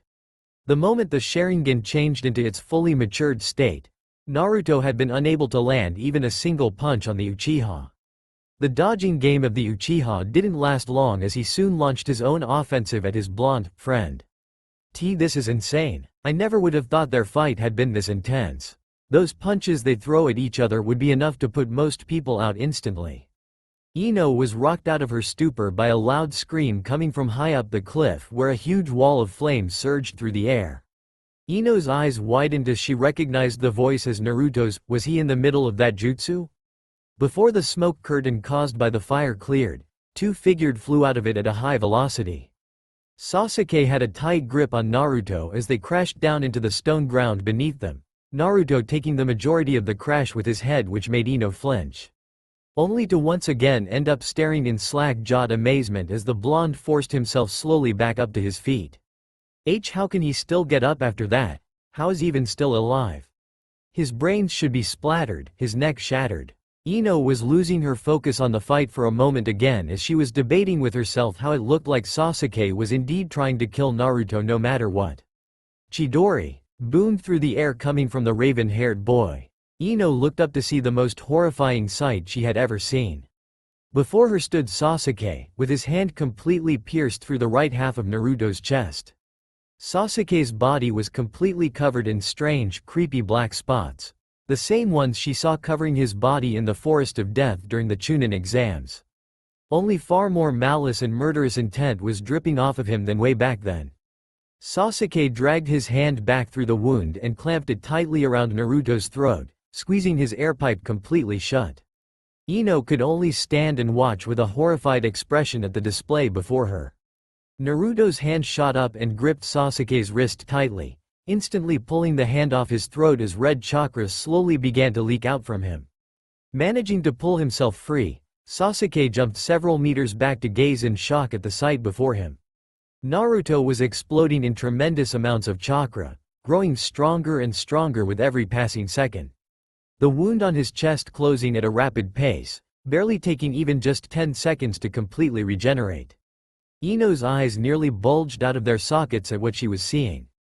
Unable to even process it properly, she just stared at Naruto as he took up a fighting stance with the red chakra gone at the moment, glaring fiercely at Sasuke. Forget breaking your legs. I'll break every fucking bone in your body if that's what it takes to put some sense into your thick skull. Screamed the feral blonde loudly, his voice carrying something of a demonic tint. One look over at the Uchiha revealed that he was in as much shock as Ino was, completely frozen as a thick layer of blood-red chakra began to form around Naruto's body. The blonde screamed out in pain as the chakra began forming into bestial claws over his hands, and long pointy ears over his head, and as last a tail grew out behind him. The chakra enveloping Naruto felt even more sinister than that of Sasuke's when he was covered in those creepy black spots. It felt evil, with an inhuman desire for blood. Naruto fell forward and landed on his hands, taking up a different stance very akin to that of the Inuzuka clan.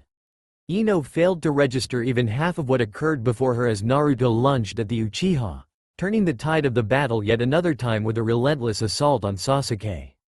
She shook her head a few times and pinched the bridge of her nose while closing her eyes, trying to calm down from her continuous moments of shock and taking a few deep breaths. She opened her eyes when she felt Sasuke's chakra spiking all of a sudden. She looked up to see the black markings expand over more and more of his skin until it completely covered him. As the glow of the markings died off, she could see that Sasuke had gone through a transformation because of it. His hairdo had expanded greatly and slightly changed color into a sickly grayish blue, his lips having gained the exact same color. His eyes were black apart from his red Sharingan and a pitch-black shuriken-shaped mark in the middle of his face running from his forehead down his nose and below his eyes. Both his teeth and his nails had extended a little as well, forming them into small fangs and claws. Ino had barely taken in the new look of the transformed Sasuke as she suddenly blinked her eyes open wearily, looking up at a sterile white ceiling. She rubbed her eyes once before opening them again to see the same white ceiling. It took a moment to realize she was back in Naruto's hospital room. She looked over to the boy to find none other than Tsunade standing over the boy with her index and middle finger pressed against his forehead. She glared furiously at Ino, who instantly broke out in a sweat out of fear for the female Hokage. Knowing full well she was caught red-handed by the older blonde. "My office. 10 minutes. SCRAM. Ino stood before the Hokage's office, frozen in place in fear of the older blonde. While Tsunade stayed behind after shooing her off, she was certain that the first thing she'd see on the other side of the door was that terrifying glare. She shuddered once and took a deep breath. Better to not be late or it'd be even worse, she figured as she opened the door and slumped into the office. She instantly felt a wave of killer intent wash over her as she was indeed met with Tsunade's eyes, glaring furiously at her. Ino gulped slightly as she walked to the front of the Hokage's desk, remaining quiet and trying to avert her eyes even just a little from the intimidating woman. Tsunade sat back into her high chair, arms crossed in front of her and a scowl adorning her face. She opened her lips to speak, but rather than the screaming Ino had expected, it came out in a low growling tone. "What the hell were you thinking? I am sorry, Hokage-sama. I let curiosity ge. Curiosity? You're telling me you invaded a fellow Leaf Ninja's mind cause you were curious?" yelled the older blonde at her. "What the hell was so important about Naruto for you to break several rules and laws for, huh? The issue I mentioned to you. About Naruto and Sakura. I was so certain something occurred between them. I allowed that curiosity to convince me of Choji's words." "Akamichi Choji? Was this his idea?" Tsunade asked, a surprised look on her face. No, it wasn't. He was just fed up with me never leaving the subject alone and said I should just do what he thought I had in mind already. I guess he was right. But I only wanted to know so I might help them if I knew what was wrong," said Ino in a somewhat calmer state of mind. She was relieved she was at least getting some chance at explaining herself. "Save it, Ino. You of all people should know the responsibilities that your clan carries for their mind-walking jutsus? Didn't Inoichi tell you never to use it on an ally without any form of permission or consent from the target?" "Of course he did. Daddy made it very clear to me that as part of the Yamanaka clan we have to respect other people's privacy more so than others," Ino stated, hiding her by now trembling hands behind her back. "Then why did you do it anyhow? Did you even realize what would happen if someone else would have caught you invading the mind of a fellow nin?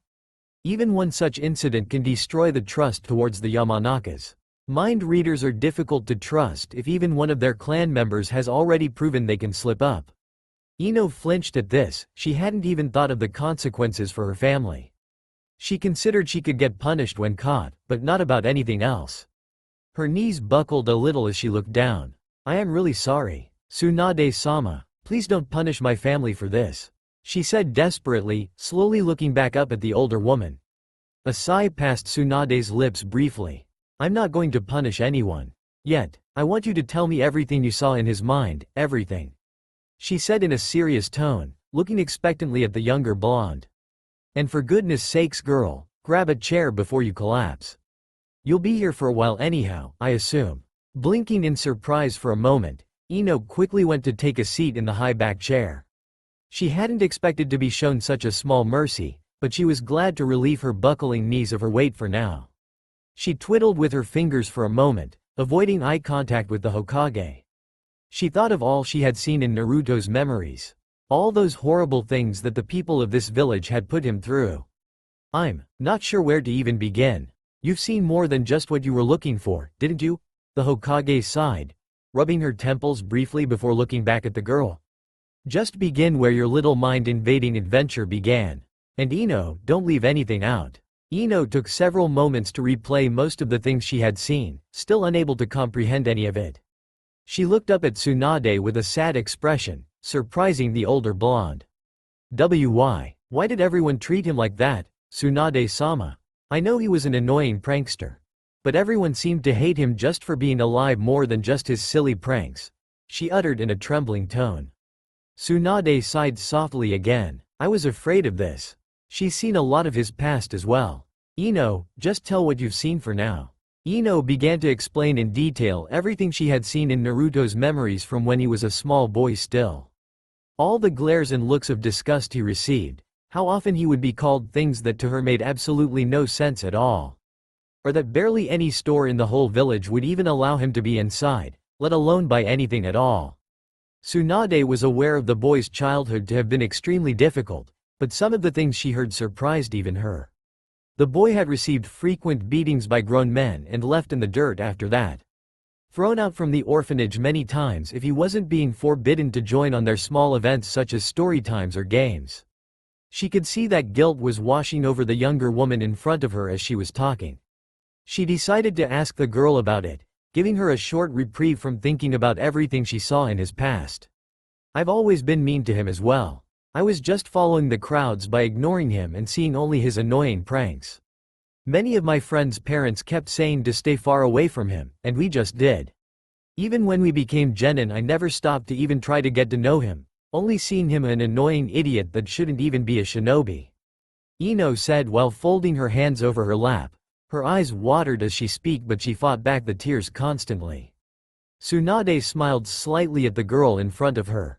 Maybe some good could come from her little rebellious act if she would try and see Naruto for him rather than a nuisance.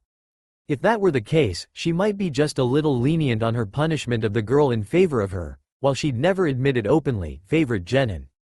The two blondes then resumed discussing the remaining memories Ino had looked into, explaining how Sakura had completely chewed Naruto out for breaking his promise and doubting Sasuke. Tsunade raised an eyebrow briefly at the lack of Ino using the kun suffix for Sasuke, but ignored it as they carried on. She hid her disappointment in the pinkette to Ino, but inside she was seething. She was clearly still thinking about that traitor of a teammate only rather than the loyal teammate that risked his life to bring her crush back to her. It most definitely explained the lack of Sakura's presence the past few days, while she visited at least twice a day before he had woken up. Then finally, Ino moved on to tell the Hokage about the fight between the two teammates. How intense it had been and that Sasuke seemed fully intent on killing the blonde right then and there. Tsunade didn't interrupt the young woman before her the entire time, until Ino was talking about how Sasuke had pierced his hand completely through Naruto's chest, which led to a chain of events she still couldn't comprehend. The image was burned into her eyes and she described the scene in full detail of how Naruto exploded in a massive amount of chakra all of a sudden. The almost instantaneous healing of his chest wound in his almost demonic-sounding voice. Tsunade leaned forward with her hands on her desk as Ino explained how a thick layer of blood-red chakra coated the boy's body slowly, taking forms of claws around his hands as well as long ears above his head and a tail behind him. Tsunade-sama, that red chakra, what the hell was that? It felt so evil, bloodlust was dripping off of it. It didn't seem like Naruto to emit such a sickening killing intent. Ino stuttered slowly, shuddering in her chair as she recalled how terrifying that strange chakra had felt. Tsunade sighed deeply and rubbed her temples again. The girl had seen far too much about Naruto and the prisoner locked inside of him. However, the description of how the red chakra had manifested troubled her, something she would have to discuss with Jiraiya when she saw him. Another deep sigh passed her lips as she made her decision. Ino, there are things about Naruto that I think you should know after having seen all of this. She waited for a moment till the young blonde looked up at her with wide eyes before continuing. The village has an S-classed secret which involves Naruto. All of the adults know about this, which is why Sarutobi-sensei, the Sandaime, instated a law forbidding everyone to ever talk about it. Punishment for breaking this law was death. If possible, Ino's eyes would have bulged open even wider as she was listening intently to Tsunade. She was about to explode in a barrage of questions, but the Hokage cut her off as she raised her hand for silence. Tell me, what do you know about the Kyuubi no Kitsune that attacked Konoha 13 years ago? We were taught about it at the academy. The Yondaime gave his life to kill the demon and save the village, which is why the Sandaime was reinstated as Hokage at that time. What does that have to do with any of this? Ino asked with a trembling voice. Yes, that is indeed what is being taught at the academy now. That is not the entire truth of it, however. Not even the Yondaime Hokage was strong enough to kill the Kyuubi. Instead, he gave up his own life to seal the demon away into the body of a newborn boy. Tsunade paused briefly as Ino gasped in shock, something she felt she had been doing far too often for her liking today. As you by now might already assume, that boy is Uzumaki Naruto. In the meantime, Naruto was harshly awoken when something large crashed down next to his room. The noise and rumbling caused for him to shoot up in his bed. Without much thinking, he crawled out of his bed, wincing once as his bare feet touched the icy cold floor, and walked to the windows. Pushing the curtains aside, he opened the window and looked outside. Just next to his window stood a tall white-haired man, on top of a large toad Naruto had not seen before. The man had his arms crossed over his chest and a smug look on his face as he grinned down at the blonde. "Yo, Gaki, Ero Senin," yelled the boy in response as he opened the window further for the old Sannin to come in. He then walked over to his bed to crawl back inside. Jiraiya jumped off the toad's head and landed inside the window frame, where he sat down with one leg leaning on the frame and his other foot down on the small strip of concrete beneath him. He looked over at the blonde with a serious look on his face, which was only rarely seen on the old pervert. "I came to talk to you about something important. From here on out, I'll take you on as my student and train you personally for the coming 3 years," he said with a rare seriousness in his tone. 3 years? But why? Naruto asked, eyes wide in surprise. Even while they were looking for Tsunade, Jiraiya never gave Naruto his undivided attention. "I've gotten some information regarding Akatsuki." He paused for a moment to see if he had the boy's full attention. "They will start moving and come after you in 3 to 4 years. We will use that time to get you into shape and able to defend yourself against them," the Sannin said calmly. "Like I care. Like there's any time to worry about the future right now. There's no time for me to go and train. I have to go after Sasuke as soon as I get out of here. He could be killed by Orochimaru at any time," the boy yelled, seemingly adamant in his refusal to train under Jiraiya. A smirk crept across Jiraiya's face as the blonde yelled at him. "Oh, so you know about Orochimaru's plans concerning Sasuke's body, do you? Eh? You know about it too, Ero Senin?" The Sannin nodded slowly in response. "I've been researching Orochimaru's Fushi no Jutsu. I found out that once he has used it, he cannot use it again for at least 3 years.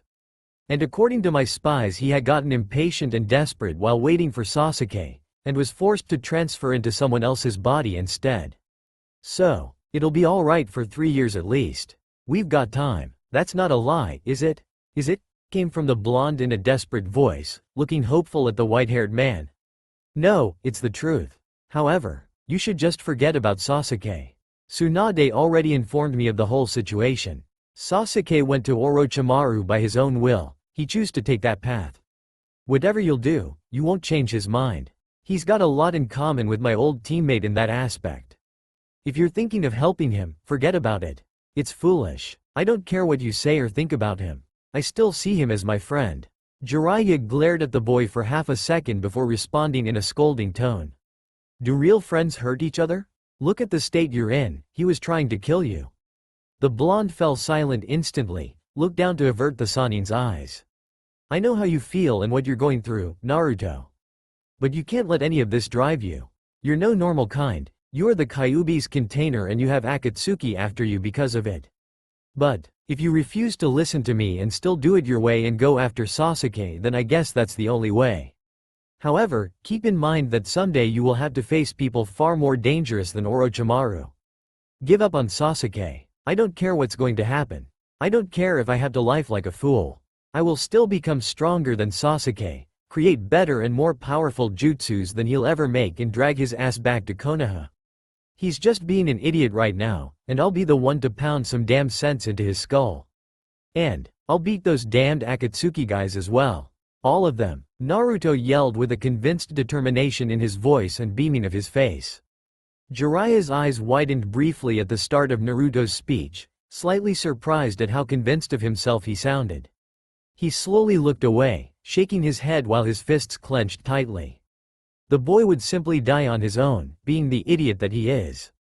If you would go at it alone, the best you could come up with is some sort of useless perverted little jutsu. But, he said as she jumped off the hospital building and landed on the head of the toad that was still there. Looking out over the horizon while crossing his arms. An idiot will always be an idiot. But maybe even an idiot can still do something good. Once you get discharged from the hospital, get ready you idiot. We'll leave as soon as you've recovered fully. I'll be seeing you then, Gaki, he boomed loudly. Yosh! Screamed the blonde out loudly, saluting his new sensei with his trademark grin on his face. A slight nod came from Jiraiya before his toad leapt off into the distance, leaving the blonde to his thoughts for now. What do you mean? Are you saying that Naruto has a powerful demon sealed inside of him? Ino asked in a high-pitched voice, her hand covering her mouth slightly in shock. Tsunade sighed once before looking at the shocked girl in front of her. Yes, Ino. That's exactly what I was saying. The Kyuubi is sealed in Naruto's body. That is the reason why everyone in this villages has treated him like you have seen in his memories. It is why he is who he is. But why would they hate him? Even when he was still a small boy. It's not like he had any fault in anything the demon fox did. Ino yelled out, having been told only lead to more questions than it answered and made things only far more confusing. A small smile crept across Tsunade's lips as she listened to the young blonde. I just have one thing to ask of you, Ino. How will this affect your view on Naruto? Do you share the opinion of the majority of this village, that he is a demon?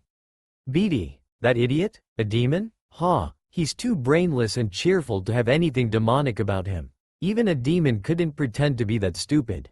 Ino said while chuckling lightly, mostly trying to calm her own nerves after everything she had seen and heard today.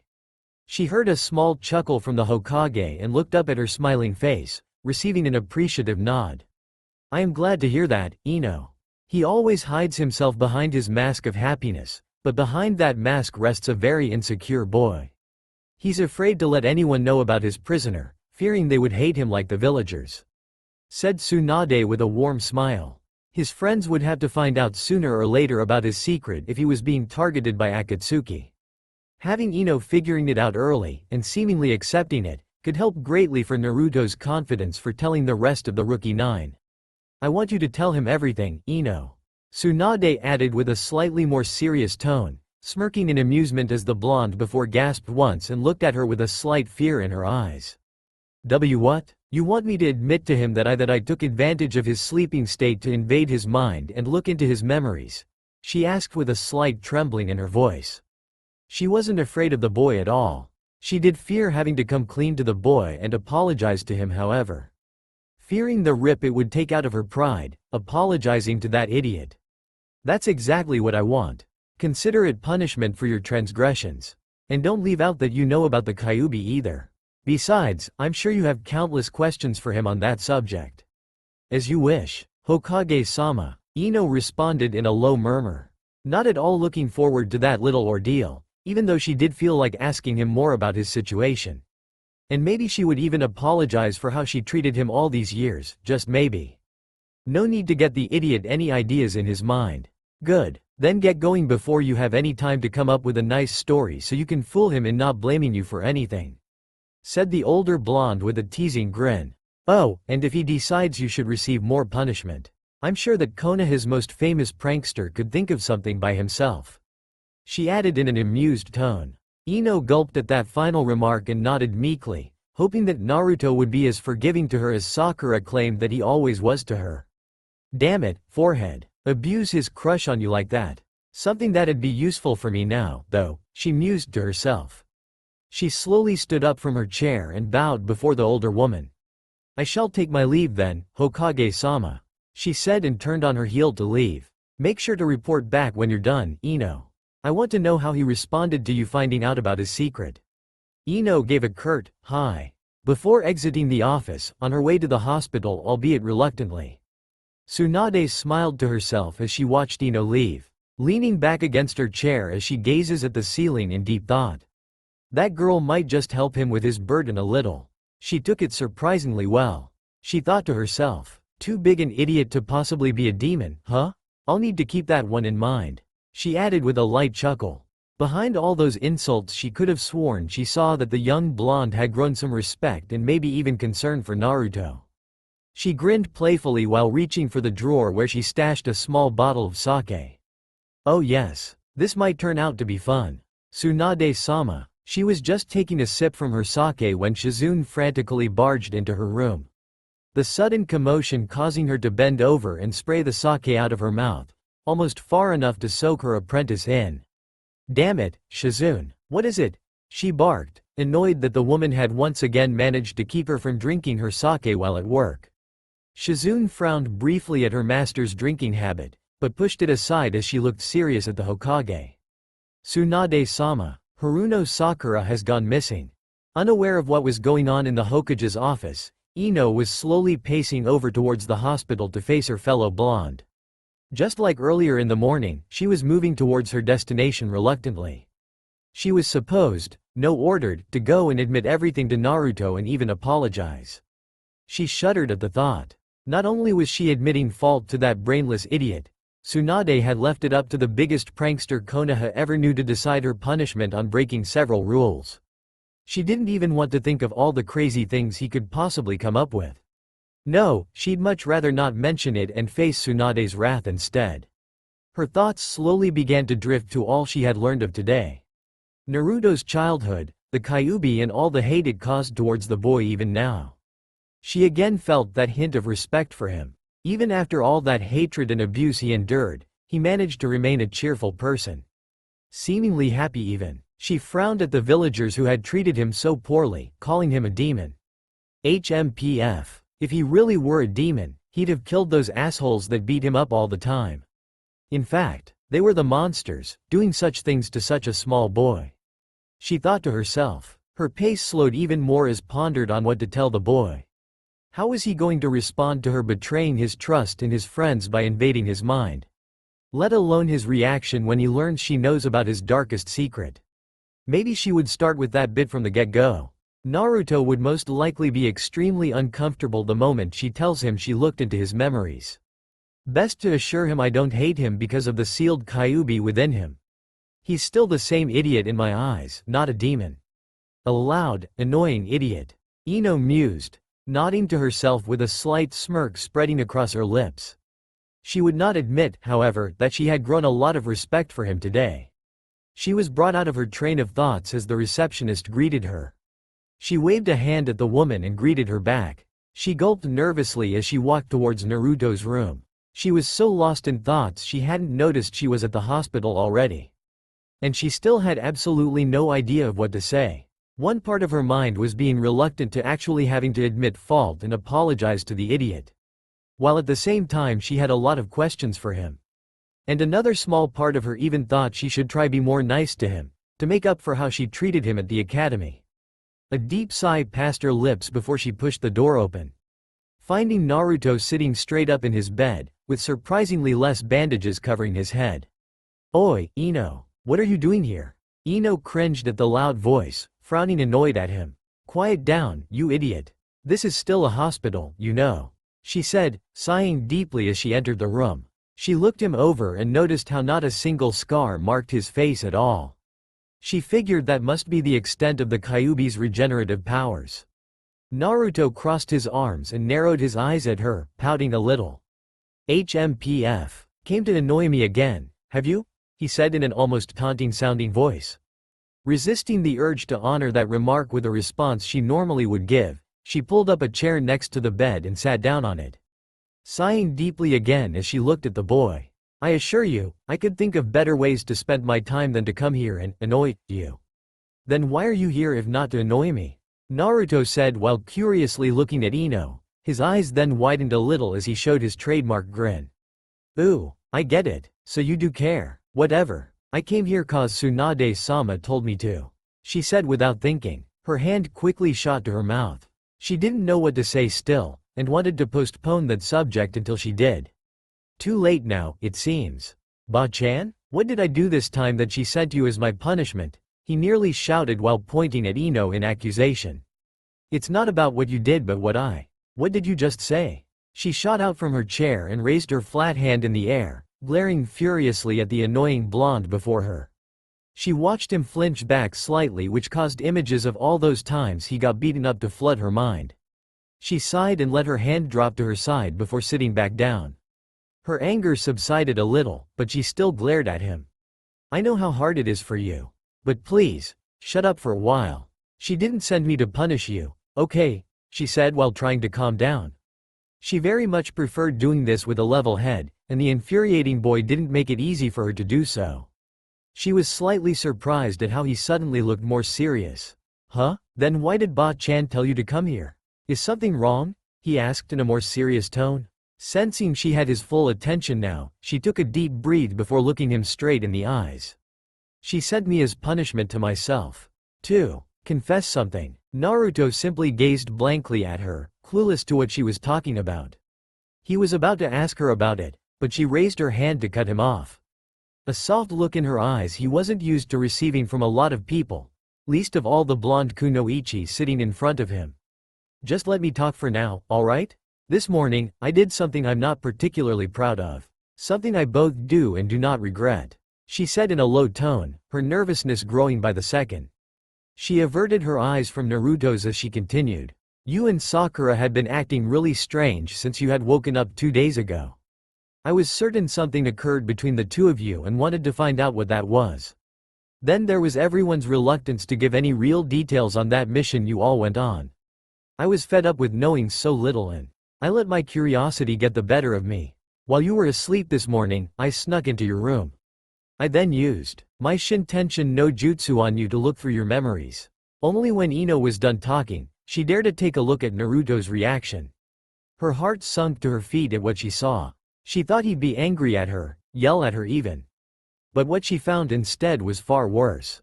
He had paled considerably and his whole body tensed up. Why would you do that? Was all Naruto could get past his lips. How much did she see? How much did she find out? Did she know about the Kyuubi? Would she hate him now too, just like the villagers? And would she tell everyone? The questions were soon flooding his mind, but he was brought out of his stupor when Ino continued in a cracked voice. I know about it, Naruto. I know about the Kyuubi. Naruto's eyes were hiding none of his emotions right now. Ino felt disgusted by her actions as she saw what was in his eyes. Pure fear, panic. He never wanted his friends to find out about it, knowing they would all hate him if they learned about his secret. They would all hate him and he'd end up all alone again. He looked down at his hands and nodded weakly once. I see. Ino's eyes had started to water slightly as she had gazed into those blue eyes. How the immense fear turned into pain before he looked away. She had never seen such hurt in anyone's eyes before, and he was only a 13-year-old boy. Only now did she begin to realize just how horrible his life must have been, far worse than what she made out from his memories. I don't hate you, you know, she blurted out quickly, panicked by what direction this was starting to take.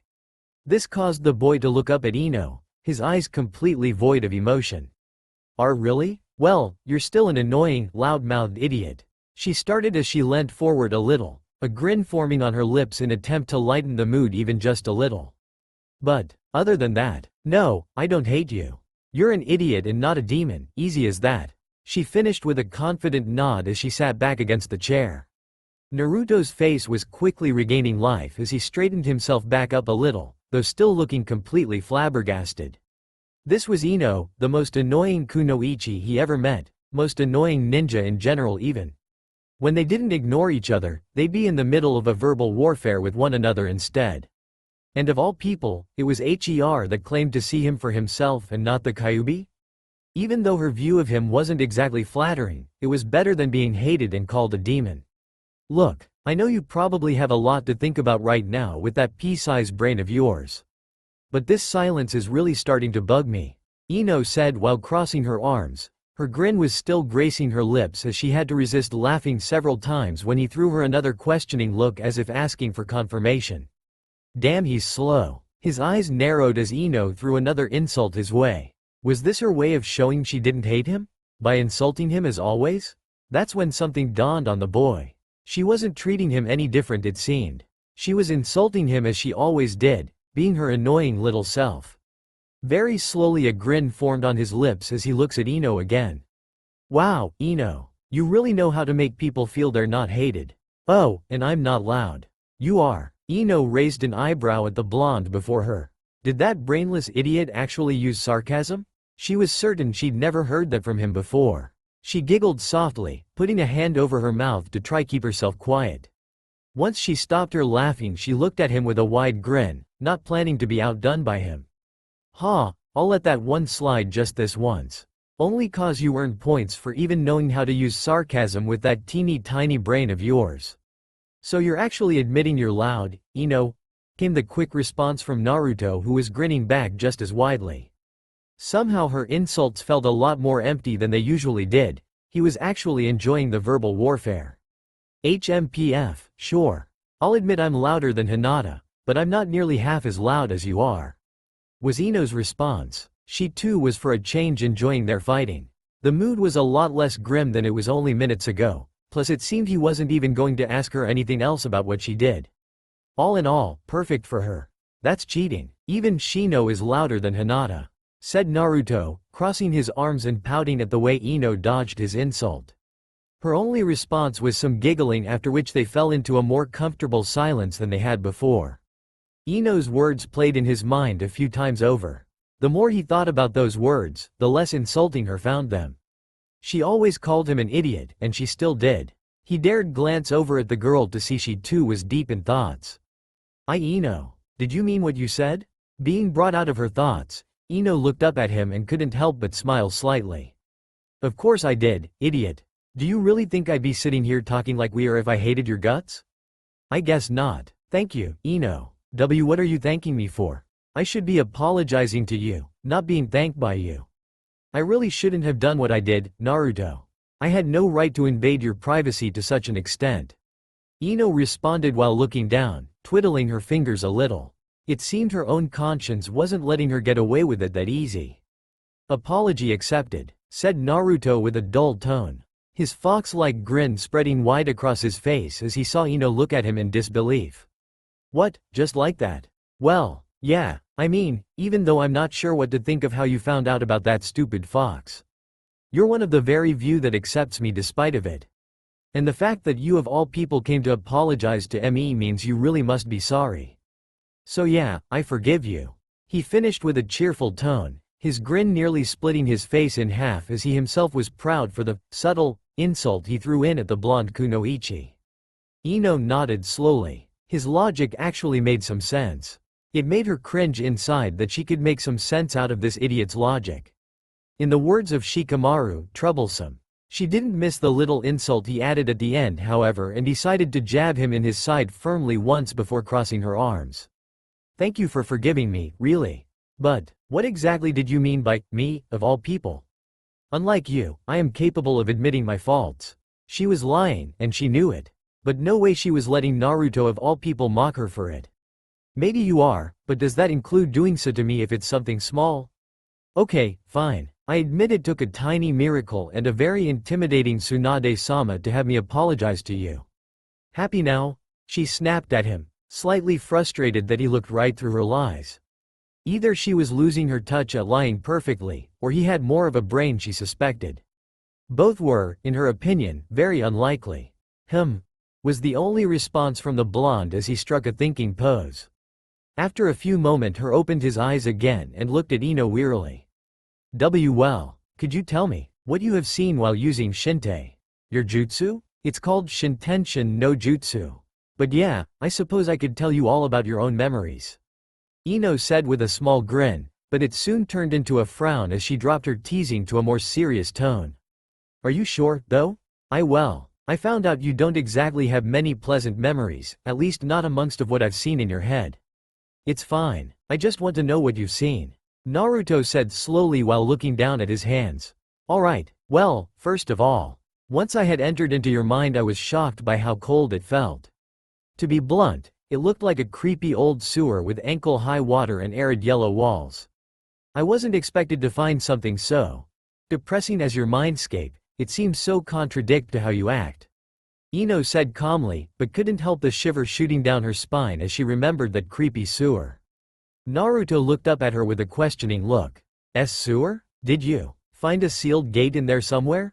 Is that how you know about the Kyuubi? He asked, his voice becoming more quiet near the end of his question, but he didn't look away. Ino raised an eyebrow and shook her head. Gate? I haven't seen anything like that, what about it? Wait. You mean you've seen your own mindscape before? She leant forward on the chair a little, her curiosity piqued. A few times when I was on the brink of passing out, I suddenly stood in the middle of the sewer you described. There are many paths to take, but I always ended at the same place. In front of a huge gate with a ceiling tag on it. That is the cage of that stupid fox. Ino looked at the boy as he winced when he mentioned the Kyuubi to her, averting his eyes from her. She knew he'd likely be reluctant to talk about it, but he was clearly more uncomfortable about it than she thought he would be. You don't have to talk about it, Naruto. I haven't seen anything of the Kyuubi itself while looking through your memories, she said in a reassuring tone. Naruto raised his eyebrows when he looked back at her, surprised that she'd not demand of him to spill it. Don't get me wrong, I do want to know more about it. But, you're clearly very uncomfortable to talk about that stupid fox. I'll be happy to listen if you're ready to tell, but I won't push you. Ino continued, answering the unasked question. She felt that this was one subject she couldn't get him to talk about just to sat her own curiosity. Her fellow blonde nodded slowly and straightened himself out a bit against the backboard of the bed. So, can you tell me about what you did see in my head then? He asked in an almost dull voice, a small grin spreading across his lips. Well, if you'd for once keep your mouth shut and not interrupt me, I might be able to. Ino shot back at him with a snarl. Seeing the grin forming on his face didn't help either. The way he could go from a somber state to his usual annoying self was remarkable, she had to admit. After all he's been through as kid, he can still so easily mask his discomfort with cheerfulness. That's quite amazing, she mused to herself as she smiled slightly. Right, where was I before you got me sidetracked with your blabbering? She said while thinking of where to pick up. The creepy sewer I found myself in. Ino began telling everything she had seen about Naruto's memories as a boy. She was beginning to become uncomfortable talking about it, but she had agreed to tell him. And while he was wincing or looking away every now and then at certain points in his less than fond memories, she could tell that he was listening intently to her every word. Her occasional insults and snide remarks about some of the villagers that mistreated Naruto helped lighten his mood considerably. To him it was unusual and also pleasant to know that she so clearly disapproved of the treatment he endured even as a young boy. While he had several people that felt the same now, Tsunade, Jiraiya, Iruka, Old Man Tucci and his daughter Ayame. He was certain that Kakashi felt the same way as well. However, none of them had uttered their disgust nearly like Ino had. For once, he was grateful for her usually annoying habit of speaking her mind. Almost an hour had passed when Ino was done with explaining her trip into Naruto's mind. At least the part where she had been looking into his memories from when he was 6 or 7 years old. That's all of the memories I looked into before I decided I didn't want to see any more of it. That's when I started more actively looking for your more recent memories. Those weren't exactly less disturbing. He had kept quiet for the majority of time while Ino was talking, but when Ino mentioned his more recent memories he began to think for a moment. His memories of the past week hadn't exactly been fond ones either. The fight on the roof of the hospital with Sasuke. Then the mission to bring Sasuke back to Konoha followed by their fight at the Valley of the End. How much of this had Ino seen when she searched his mind? And did she see what happened when Sakura visited him just after waking up? Can I ask you something, Naruto? Did either of them know? About the Kyuubi I mean. Ino asked carefully, not in the least bit eager to remind the blonde in front of her of his encounter with a certain pinkette friend of hers. Naruto simply shook his reed before responding to her. No, I never told anyone about it. Though Sasuke might have his suspicions by now, I suppose. Why'd you ask? I was just curious if that might have had something to do with what they did, Ino said while clenching her fists. Sasuke may have been far beyond her reach, but she would definitely pound some sense into Sakura when she saw her. Flinching visibly at Ino's response, Naruto looked away a little and began twiddling with his fingers nervously. While it wasn't nearly as bad a secret as him being the container of a powerful demon, he didn't really want people knowing about what had happened between him and his teammates.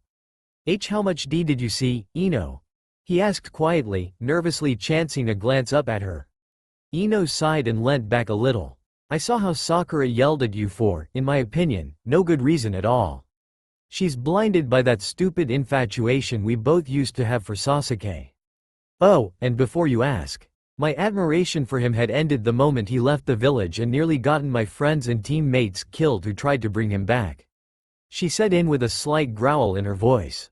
No matter how annoying he was, or how much she tended to hate him, he didn't deserve to be put up with such worthless teammates. Sakura-chan was right to be angry at me. Not only did I break my promise of a lifetime to her, I told her I thought Saw. Naruto was interrupted with a harsh slap across his face. He looked up with a shocked expression as Ino stood over him with her hands moving to her hips, like a mother would when scolding her child. Idiot, you don't seriously have doubts whether or not he tried to kill you, do you? If you ask me, it was more than obvious. I saw most of that fight, Naruto. He was fully intending to kill you off right then and there. Ino yelled at him. She couldn't believe that even after all that he was still so loyal to them to try and give them the benefit of the doubt. While it was admirable normally, now it was nothing short of sheer stupidity. Her expression softened a little when Naruto averted his eyes with a pained look in his eyes. Maybe I was a bit too blunt about it, she thought to herself as she sat back into her chair with a sigh. I'm sorry, Naruto. It's just that from where I stood, Sakura was angry at you while Sasuke was the one at fault. You were unconscious for 2 days straight, not even Choji and Neji were out that long and they were in a highly critical state. But Forehead can't stop and look at the facts rather than think non-stop of the one that tried to kill her only loyal teammate. If he wanted to kill me, then why didn't he? Sasuke isn't one to not make sure he did what he came to do.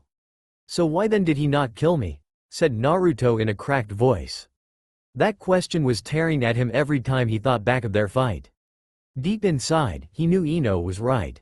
He hated to admit it, but he too felt that Sasuke really did want to kill him. But he didn't. Ino sighed and shook her head. Frankly, she hadn't a clue herself either. She wasn't exactly given much time yet to think about everything much. It was indeed rather strange that Sasuke didn't finish him, considering he was fighting in such a malicious manner throughout the fight. I really don't know. It doesn't make sense judging by how he fought. Maybe he wanted to let you slowly die by your wounds and left you for dead for that reason? I wouldn't exactly put it past him. He looked so sadistic when he transformed, Ino said, filled with disgust as the image of the transformed Uchiha appeared briefly in her mind. Naruto was about to respond, but fell quiet when Ino mentioned Sasuke's transformation. It was exactly like she described it. He enjoyed every second of inflicting pain on him, and it got worse after he let the curse seal mark his entire body. Noticing the lack of response from her fellow blonde, Ino thought it best to change the subject. Even if just a little. Anyway, I'll make sure to slap some sense into Forehead when I see her. Though I won't tell you to expect an apology, she'll probably hate admitting fault to an idiot as much as I do. Ino said with a playful grin. She frowned however when her attempt came without success. Naruto didn't even look at her. Before she could open her mouth again, he spoke in a quiet tone. Did you see me using the Kyuubi's chakra as well? Ino was taken aback by this for a moment. He was still worried about what she thought of him and the sealed demon inside him. Yes, Naruto. I did see it, she began. The boy tensed up instantly as she said it, and she let out a deep sigh. Look at me, she demanded with a firm voice. A satisfied smile playing on her lips when he obliged to her. I will be honest with you, and when I'm done, you're going to stop that silly worrying of yours, got it? Yes, it scared me at first when such an evil chakra was leaking out of you and later even enveloped your entire body. But for what little I could see, your eyes weren't filled with malice. And your expression definitely didn't either. Now, when Sasuke transformed, my stomach literally turned. While the Kyuubi's chakra felt pure evil. His felt disgustingly malicious, and the look in his eyes were no different. He was completely comfortable with using such a vile chakra, whereas you clearly were not. The evil chakra that I could sense coming from you didn't nearly bother as much as what I sensed from Sasuke. You didn't act like a demon at all, Naruto. But Sasuke was definitely acting like a monster. Naruto was completely dumbstruck. While Ino had made it clear she had no admiration left for Sasuke, she hadn't even said as much as one kind word about him. And now she was simply calling Sasuke the monster, while he himself was the one with a demon locked away inside of him. Hearing that he didn't disgust her at all felt like a massive boulder was lifted from his shoulder. Thanks, Ino, was all he could utter as he scratched his neck a little while smiling sheepishly. You're welcome, idiot. Glad to see you got some sense in that hollow skull of yours. Ino said with an amused smirk on her face. The completely flabbergasted look on the blonde was simply hilarious. So, now that I've told you everything I saw from your memories, can we drop the subject now? I'm quite through with talking about all that depressing stuff. Naruto was slowly regaining his composure and nodded at the blonde. While learning Ino's opinion of him and the Kyuubi was a very pleasant outcome of their long conversation. He too was happy to drop it and try to not thinking about those things anymore for now. Hey, wait, you said you saw almost the whole fight. Why didn't you watch it through to the end? He asked suddenly, remembering how Ino mentioned not having seen the entire fight. Ehehe. Tsunade-sama caught me while I was still inside your head. She was not happy with me, Ino said with a slightly nervous voice. The woman's initial anger was a terrifying reminder to not piss her off again anytime soon. Ba-chan caught you? What happened then? I bet she was angry. Was Naruto's response before he broke out in laughter, seeing Ino pale slightly at the memory of a furious Tsunade. He knew how scary Tsunade could be when she was angry, and it somehow never stopped amusing him to hear about it when that anger was, for a change, not aimed at himself. Oh, she was angry all right. And damn is she scary when you piss her off. I had to meet her in her office within 10 minutes. There she forced me to tell her everything I had seen in your head, after scolding me of course. After telling her everything, I asked her what that red chakra was that had surrounded you. While she didn't know much of the way in manifested, she did tell me about the Kyuubi sealed inside you. She heard me out on my opinion of you in relation to it, and sent me off to confess everything to you afterwards as my punishment. Or part of it anyhow. Ino quickly slapped her hand over her mouth and inwardly cursed herself. She was so busy droning about her earlier conversation with the Hokage that she didn't keep in mind to not tell Naruto of the second part of her judgment. Part of your punishment? What's the other part? Asked Naruto, completely ignoring everything else she had said. Her actions made him all the more curious, and he was definitely finding out what she was talking about. She sighed deeply to herself, certain that the idiot wasn't going to let up on her. Right now she was fiercely debating with herself which was worse. Tsunade's wrath, or being at the prankster's mercy. Wait a second, Tsunade isn't here. I can just smack him one if he comes up with something I don't like. Ino mused to herself, grinning inwardly. Fine, I'll tell you. But I swear, if you take advantage of this part of my punishment, Ino said while making a choking gesture with her hands, glaring daggers at the boy before continuing. Tsunade-sama decided that since it was your privacy I've invaded, you were allowed to decide upon the remainder of my punishment. What, really? Yelled Naruto in an almost high-pitched tone. His smile so wide it threatened to eat at his face. I could think of anything I want, he added in a slightly more contained voice. I fear she did intend that, yes. But you'd better not push it. She growled at him. She just knew he was going to come up with something terribly humiliating. Possibly having her end up receiving the wrath of the Hokage after all for not carrying out the punishment he decided on for her. Ramen, boomed Naruto's excited voice suddenly, shaking Ino out of her thoughts and look at the blonde before her in confusion. Once I get out of here, you will have to treat me to all the Ichiraku ramen I can eat until I leave with Ero Sennin. Ino blinked once, twice. Of all the things he could have her do, or get from her. He choose ramen? Sure, it was going to be a hellish amount of ramen knowing his eating habit at the ramen stand. But seriously? This is what she was worried about? She didn't even hear him asking what was wrong as she was lost in her thoughts, then something dawned on her. Wait, leave, what is he talking about now? And who the hell is Ero Sennin? Troublesome idiot. Ino winced inwardly as she used the annoying word her lazy teammate used for just about anything. Okay, just what the hell are you talking about? And who on earth is Ero Sennin? Didn't I tell why? He had to cut himself off when he saw the dangerous glare coming from Ino, causing him to gulp nervously. No, he definitely hadn't told anyone quite yet. Ero Sennin said he would take me on a 3-year training trip once I get out of this stupid place and back to my full strength again, which shouldn't be long. Whoa, slow down. You mean you'll be away for 3 whole years only to train? And who is this Ero Sennin you keep talking about? Ino asked. She thought he was going to rush straight back to find Sasuke, but instead he'll be leaving Konoha to train 3 years straight. Yup, and when I get back I'll be way stronger than Sasuke. Then I'm gonna find him and kick his ass all the way back to Konoha like I promised Sakura-chan, dat bayo. Ino simply started at him in disbelief. He was going to do nothing other than train for 3 years only to keep his promise to someone that treated him like utter crap? She didn't know why, But somehow his new heights of idiocy only increased her respect for him for his stupid amount of loyalty. So, you'll be spending 3 years away from the village, training non-stop only to bring Sasuke back? And this Ero Sennin is going to train you? And will you finally tell me who the hell that is already?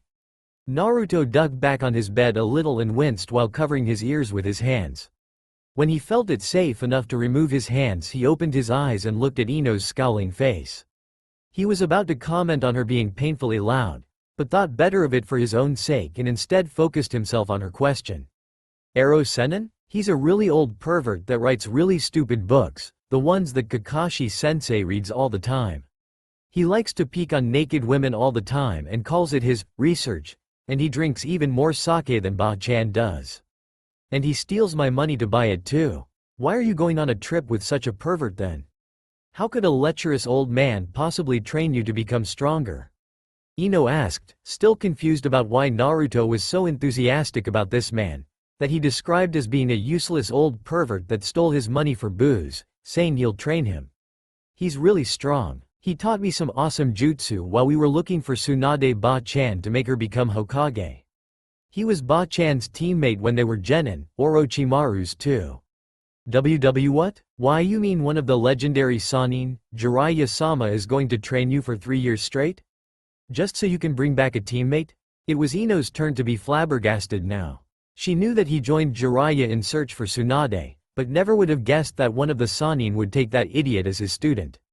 She blinked once when Naruto looked away and scratched his neck nervously. His face more serious than just a few moments again, his stupidly wide smile gone too. Well, no, not exactly. At least, that is not the reason Ero Sennin is going to train me. He said in a slightly nervous tone. But it doesn't really matter, does it? Oh no, you're not getting out of this one. I just spent well more than an hour confessing I've been reading your mind while you slept, so you're going to tell me why Jiraiya-sama is going to train you. Ino spoke loudly as she slowly raised her hands and made choking gesture again.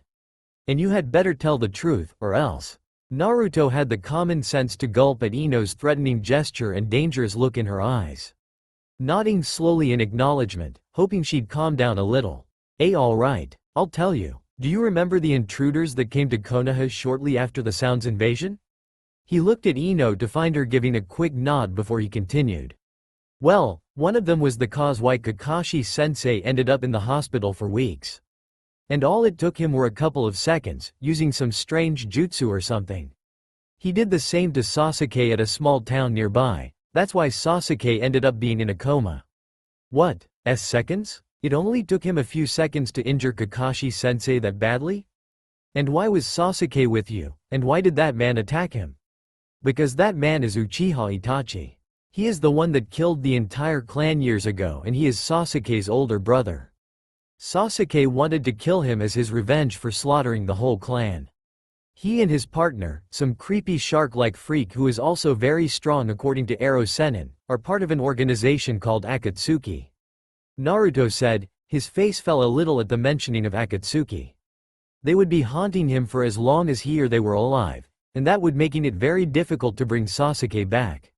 Ino brushed away the fact about the Uchiha brothers for now, not caring enough for Sasuke to postpone learning more about this organization Naruto mentioned. Akatsuki? I never heard of them. What do they want? And why did they attack Konoha back then? Ero Sennin didn't tell me everything he knew about them, or he didn't know a whole lot about them. But he said it was a Group 9's rank missing nins that have gathered for one goal only. They want the power of the Biju, which includes the Kyuubi. So basically, they're after me since that stupid fox is sealed inside of me. Ero Sennin doesn't know what they intend to do with it, but it can't be anything good, that's for sure. It was far from being the first time today that Ino sat there, shocked at what she was hearing. She had managed not to lose her tongue too much after her conversation with Tsunade about Naruto and the Kyuubi. She figured things couldn't get much more shocking to hear, but this was definitely taking the crown. Not only did he have to endure the hate of an entire village because of the Kyuubi, he now had people hunting him down for it as well. And yet he was saying it almost calmly, as if there's nothing to worry about. He was even dedicating his training to bring back Sasuke, rather than doing it to protect himself.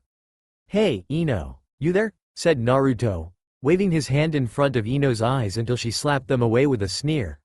Of course I am. Unlike you, I have a brain and need to process such things for a while. Especially after a day like this one. She sighed and rubbed her temples slowly. Seriously, how can you be so calm about it?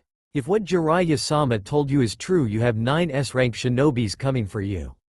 Besides, wouldn't you be more safe inside the walls of Konoha rather than being on the road with only the two of you? Naruto let out a huff of air and looked away, crossing his arms. HMPF. I've got a brain too, you know. And Eros Sennin said they wouldn't come for me for another 3 to 4 years, so it's safe to travel with him. Besides, there's no way he can be beaten so easily. I'm gonna train hard and beat all of those guys so they can't stop me from bringing Sasuke back, Datbeo. Just as Ino was about to respond, the door to the room was swung open and Tsunade walked in. Her face was set in a frown and she eyed the blonde girl as she walked over to the bed. Good, you're still here, Ino. Tsunade-sama. Ino quickly stood from her chair and bowed in respect for the Hokage. Oi, Ba-chan, what are you doing here? Said Naruto in a loud voice as he smiled widely at the older blonde. Not noticing her sour mood at all. Ignoring the hyperactive boy for now, she looked at Ino while crossing her arms. Did you tell him everything you've done? She asked in a stern voice. Yet Ino felt that it somehow wasn't entirely directed at her. Why, yes, I did. Tsunade-sama. Good. And you two are still on good terms with each other? She looked between the two curiously. She had been wondering how it would have gone when Ino confessed her actions to Naruto. Yes, of course we are. She may not like me, but we're still friends, said Naruto with his ever-present grin on his face.